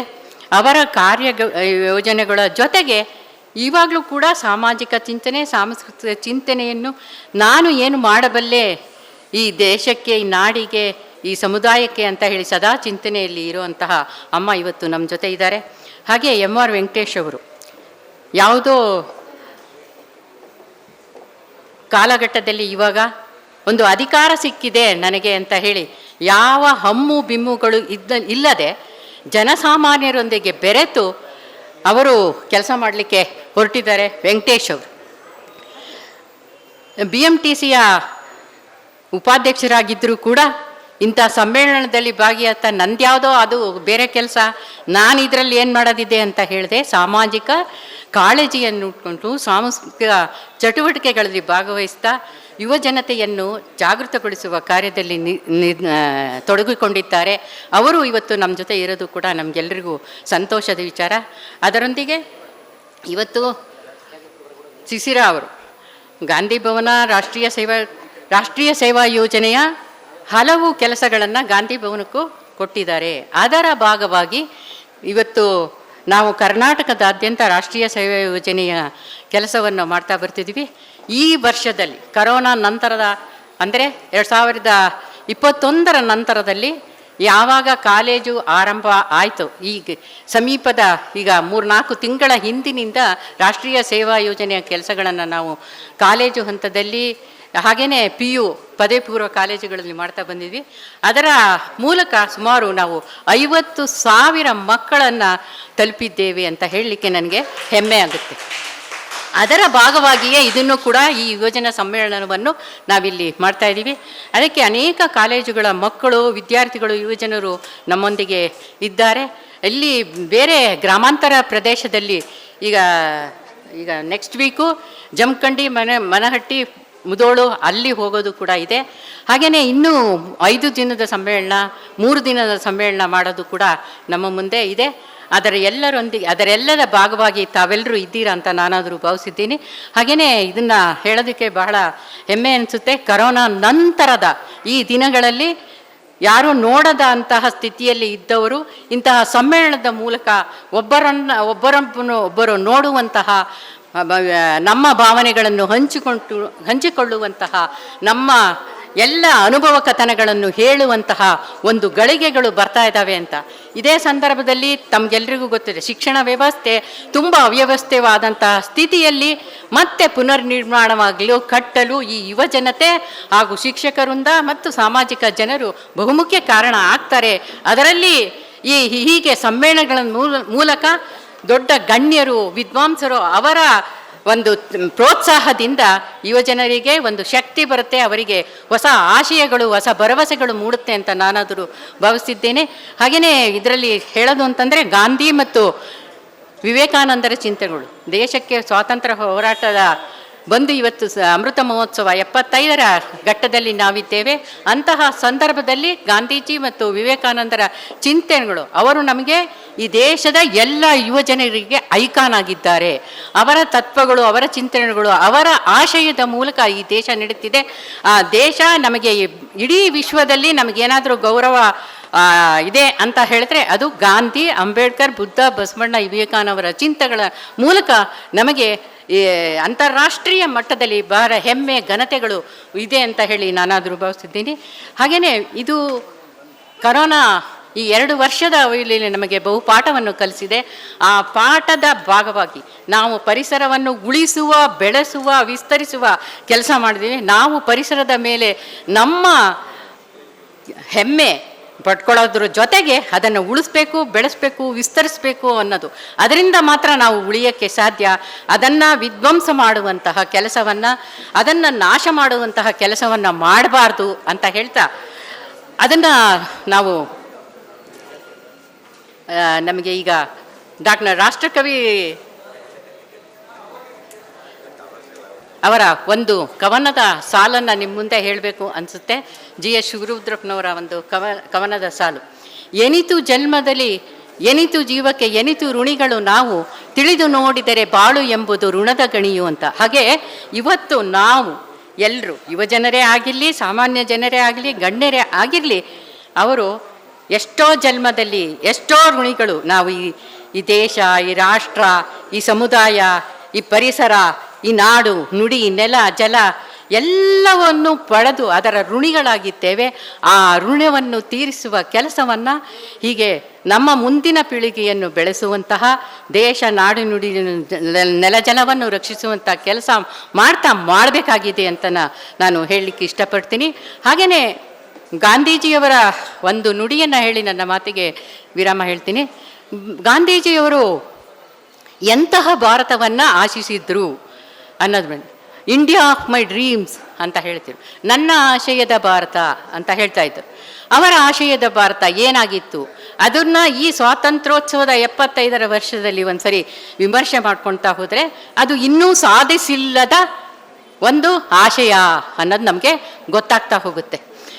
ಮೇಲು ಕೀಳುಗಳಿಲ್ಲದ, ಬಡವ ಬಲ್ಲಿದನೆಂಬ ಭೇದ ಭಾವವಿಲ್ಲದ, ಲಿಂಗ ತಾರತಮ್ಯವಿಲ್ಲದ, ಮದ್ಯ ವ್ಯಸನಗಳಿಲ್ಲದಂತಹ ಭಾರತ ಇಡೀ ವಿಶ್ವದಲ್ಲಿ ಪ್ರಗತಿಪರವಾದ, ಎಲ್ಲರೊಂದಿಗೆ ಹಂಚಿಕೊಳ್ಳುವ ವಿಶ್ವ ಭಾರತವಾಗಬೇಕು. ಅದು ನನ್ನ ಆಶಯ, ಅದು ನನ್ನ ಕನಸು, ಅದು ನನ್ನ ಇಂಡಿಯಾ ಆಫ್ ಮೈ ಡ್ರೀಮ್ಸ್ ಅಂತ ಗಾಂಧೀಜಿ ಹೇಳ್ತಿದ್ರು.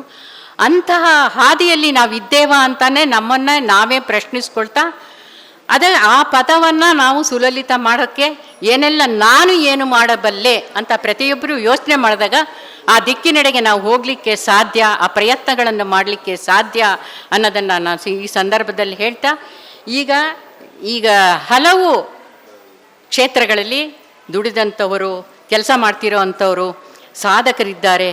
ಯಾವ ನಿರೀಕ್ಷೆಗಳೂ ಇಲ್ಲದೆ ಅವರ ತನ್ನ ಕ್ಷೇತ್ರದಲ್ಲಿ ದುಡಿದಿದ್ದಾರೆ. ಅವರನ್ನು ಗೌರವಿಸುವುದರ ಮೂಲಕ ಅವರಿಗೆ ಪ್ರೋತ್ಸಾಹವನ್ನು, ಬೆನ್ನು ತಟ್ಟುವ ಕೆಲಸವನ್ನು ನಾವು ಮಾಡಬೇಕಿದೆ. ಆ ಪ್ರೋತ್ಸಾಹದ ಕೆಲಸವನ್ನು ನಾವೆಲ್ಲರೂ ಸೇರಿ ಇವಾಗ ಮಾಡೋಣ ಅಂತ ಹೇಳಿ ನನ್ನ ಮಾತಿಗೆ ವಿರಾಮ ಹೇಳ್ತೀರಿ. ನಮಸ್ಕಾರ. ನುಡಿದಂತಹ ಶ್ರೀಯುತ ಶ್ರೀಮತಿ ಇಂದಿರಾ ಕೃಷ್ಣಪ್ಪ, ಗೌರವ ಕಾರ್ಯದರ್ಶಿಗಳು, ಧನ್ಯವಾದಗಳು. ಇದೀಗ ಅವರಿಗೆ ಗೌರವ ಸಮರ್ಪಣೆ. ತದನಂತರದ ಕಾರ್ಯಕ್ರಮ, ಕಾತರದ ಕಾರ್ಯಕ್ರಮ, 2022ನೇ ಸಾಲಿನ ಗಾಂಧಿ ವಿವೇಕಾನಂದ ಸದ್ಭಾವನಾ ಪ್ರಶಸ್ತಿ ಪ್ರದಾನ. ಪ್ರಶಸ್ತಿ ಪ್ರದಾನ ಮಾಡಲಿರುವರು ಡಾಕ್ಟರ್ ಎಸ್ ಜಿ ಸುಶೀಲಮ್ಮ, ಅಧ್ಯಕ್ಷರು, ಸುಮಂಗಲಿ ಸೇವಾಶ್ರಮ, ನಾಲ್ವಡಿ ಕೃಷ್ಣರಾಜ ಒಡೆಯರ್ ಪ್ರಶಸ್ತಿ ಪುರಸ್ಕೃತರು ಹಾಗೂ ವೇದಿಕೆಯ ಮೇಲೆ ಇರುವ ಎಲ್ಲ ಗಣ್ಯರು.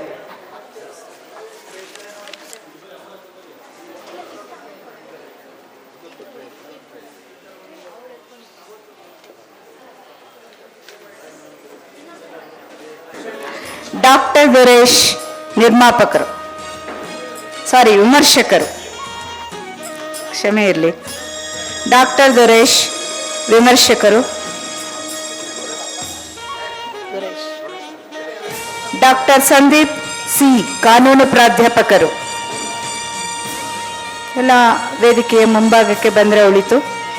ಪ್ರೊಫೆಸರ್ ಅಕ್ಕಮ್ಮ ಬಿ, NSS ಕಾರ್ಯಕರ್ತೆ. ನಳಿನಾಡಿ ಪತ್ರಿಕೋದ್ಯಮ. ಡಾಕ್ಟರ್ ದೊರೇಶ್ ವಿಮರ್ಶಕರು. ಪ್ರೊಫೆಸರ್ ಅಕ್ಕಮ್ಮ ಬಿ, NSS ಕಾರ್ಯಕರ್ತೆ.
ಅಭಿನಂದನೆಗಳು ಸರ್.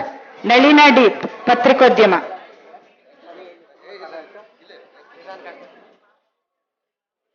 ನಳಿನಾಡಿ ಪತ್ರಿಕೋದ್ಯಮ, ಅಭಿನಂದನೆಗಳು ಮೇಡಮ್.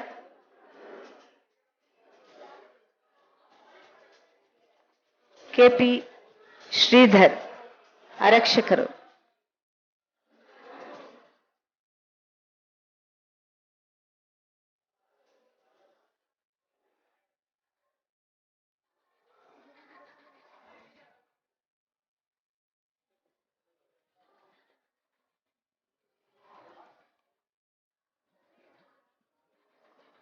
ಅಭಿನಂದನೆಗಳು ಮೇಡಮ್.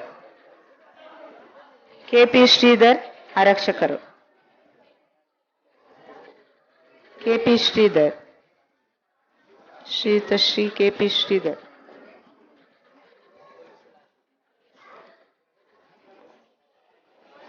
ಆರಕ್ಷಕರು. ಧನ್ಯವಾದಗಳು ಸರ್. ಅಭಿನಂದನೆಗಳು.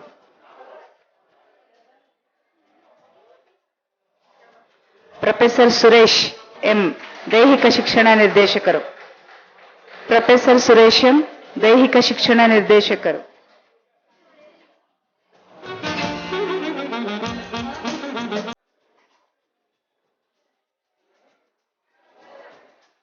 ಮಂಜುನಾಥ್ ಪಾಂಡವಪುರ, ಸಿನಿಮಾ ಸಾಹಿತಿಗಳು.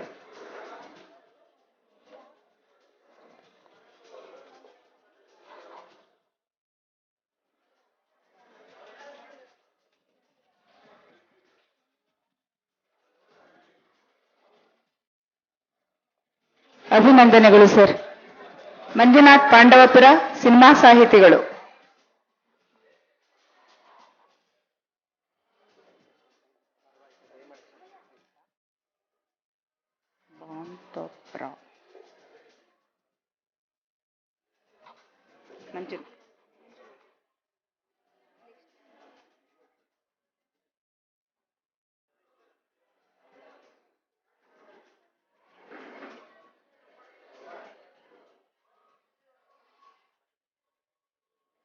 ಕಿರಣ ಚಾಕೋತೆ, ಬಾಂತಾಭ್ರ ಸಂಘಟನೆ.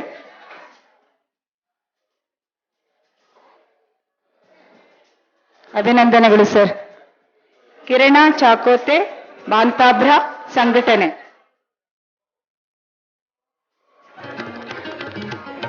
ಶ್ರುತಿ ಕೆಎಸ್ ಕ್ರೀಡೆ.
ನಮನಗಳು. ನಮ್ಮ ಈ ಕಾರ್ಯಕ್ರಮದ ವಿಶೇಷ ಆಹ್ವಾನಿತರು ದಯಮಾಡಿ ಬನ್ನಿ. ಈ ಕಾರ್ಯಕ್ರಮದಲ್ಲಿ ನಮ್ಮೊಡನಿದ್ದು ಸಹಕಾರ ನೀಡಿದಂಥ ನೃತ್ಯ ಮಾಡಿದಂಥ ಮಿಲನ ಬಾಪ ಮಿಲನ, ಯಶಸ್ವಿನಿ ಮತ್ತು ಪ್ರೇರಣಾ, ಯಶಸ್ವಿನಿ ಮತ್ತು ಪ್ರೇರಣಾ, ಒಂದು ನಿಮಿಷ ಯಶಸ್ವಿನಿ ಬೇಗ ಬಾಪ ಮಿಲನ.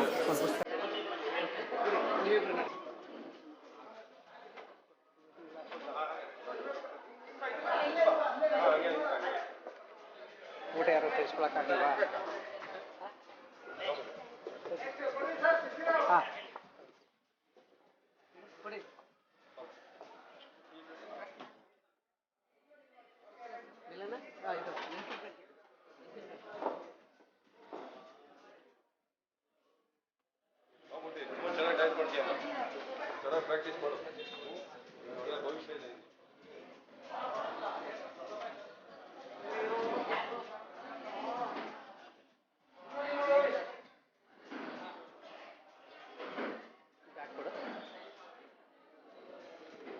ಸರ್ ವಾದಿರಾಜರವರೇ, ಸರ್ ಬನ್ನಿ ಸರ್ ದಯಮಾಡಿ. ಡಾಕ್ಟರ್ ಎಸ್ ನಾಗಭೂಷಣ್ ಅವರು, ಹನುಮಂತರಾಯ ಸರ್ ಕನ್ನಡಪರ ಹೋರಾಟಗಾರರು, ದಯಮಾಡಿ ಬನ್ನಿ ಸರ್, ಬನ್ನಿ ಸರ್ ನಮ್ಮ ಜೊತೆಗೆ ಇರುವಂಥವ್ರು. ರವಿಯವರು ಉಪ ಆಯುಕ್ತರು, ನಮ್ಮ ರವಿ ಸರ್ ಕಲಾಸಕ್ತರು ರವಿಯವರು ಸರ್, ದಯಮಾಡಿ ಬನ್ನಿ ಸರ್. ರವಿ ಸರ್ ಜಂಟಿ ಆಯುಕ್ತರು, ಪಾಷ ಸರ್, ಜಂಟಿ ಆಯುಕ್ತರು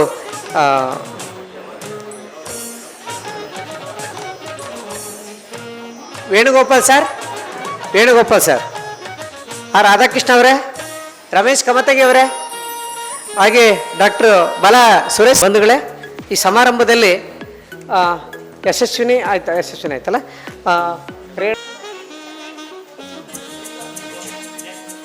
ಅಲ್ಸೂರಿನ ಚರಣ್ ಕಾಲೇಜಿನ ವಿದ್ಯಾರ್ಥಿಗಳು ಮತ್ತು ಆ ಮೇಡಮು ಇಬ್ಬರು ಒಟ್ಟಿಗೆ ಬನ್ನಿ 13 ಜನ.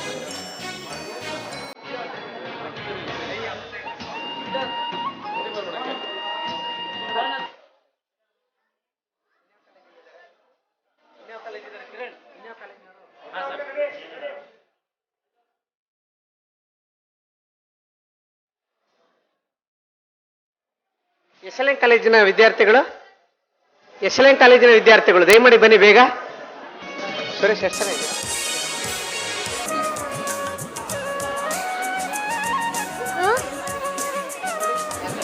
ಹಲೋ, ಏನಾಗ್ತೇನೆ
ಸರ್ ಇವರು ನಮ್ಮ ಈ ಛಾಯಾ ಇದು ನಮ್ಮ ವಿದ್ಯಾರ್ಥಿ ಮಿತ್ರ ಉಪೇಂದ್ರ ಕುಮಾರ್ ಬಾಪ ಬೇಗ ಸರ್ ತಮ್ಮ ಹೆಸರು?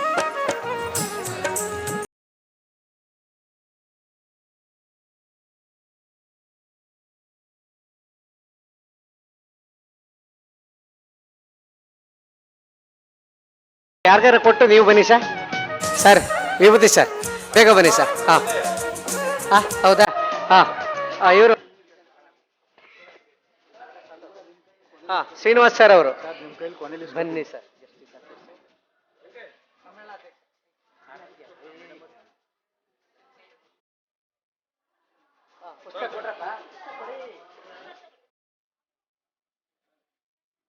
ಶ್ರೀನಿವಾಸ್ ಸರ್ ಅವ್ರಿಗೆ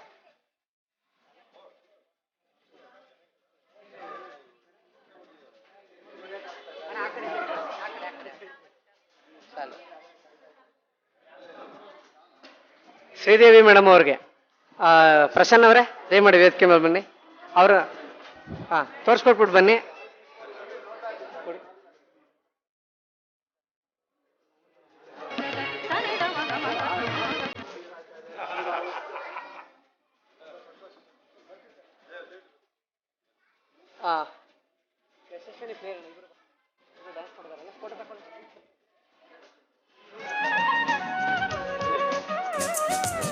ಎಷ್ಟು ಮೊಮೆಂಟೋ ತಗೋ ನೀನು 2 ಸಾರಿ ಕಾರ್ಯಕ್ರಮ ಕೊಟ್ಟಿದೀಯಾ.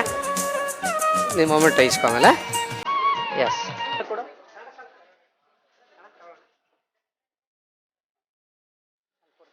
ಕನ್ನಡ ಯಾರೋ ಇದ್ರೆ ಹೇಳಿ.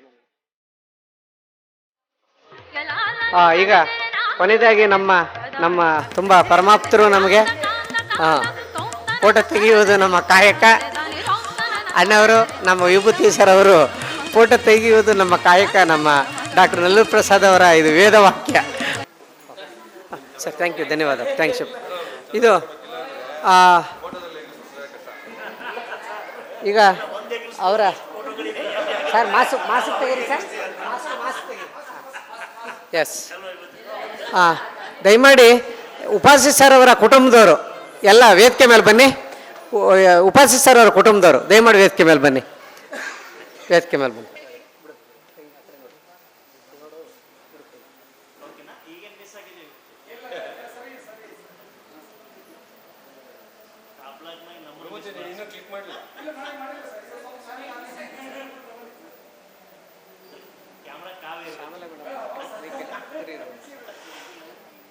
ಶ್ಯಾಮಲಾ ಮೇಡಮ್ ಅಂತ ಆಗ್ಲೇ ಕರೆದೆ, 2 ಸಾರಿ ಕರೆದೆ, ಬರಲಿಲ್ಲ. ಒಂದು ಪುಸ್ತಕ ಕೊಡ್ತಿದ್ದ.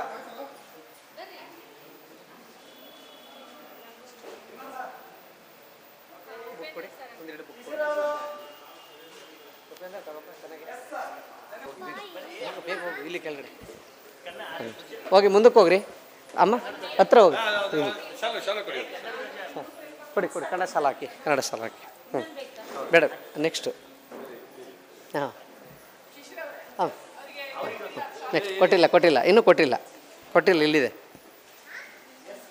ಎಸ್ ಕನ್ನಡ ಶಾಲೆ ಕೊಡಿ. S Shyamala madam.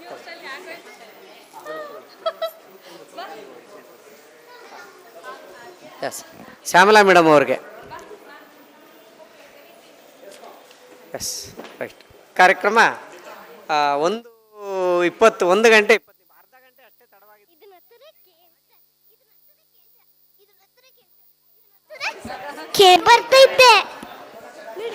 ಒಬ್ಬನುಣ್ಣುವ ಊಟದಲ್ಲಿ ಸುಖವಿಲ್ಲ ಸೊದೆಯಿಲ್ಲ, ತಬ್ಬಿಕೋ ವಿಶ್ವವನ್ನು ಮಂಕುತಿಮ್ಮ. ಈ ನಿಟ್ಟಿನಲ್ಲೇ ಸಾಕ್ತಾ ಇದ್ದಾರೆ ಅವರು. ಇಡೀ ಸಭೆನೇ ಅವರಿಗೆ ವಂದನೆ ಮಾಡಬೇಕು. ದಯವಿಟ್ಟು ಎಲ್ಲರೂ ಅವರಿಗೆ ಒಂದು ಗೌರವಪೂರ್ಣ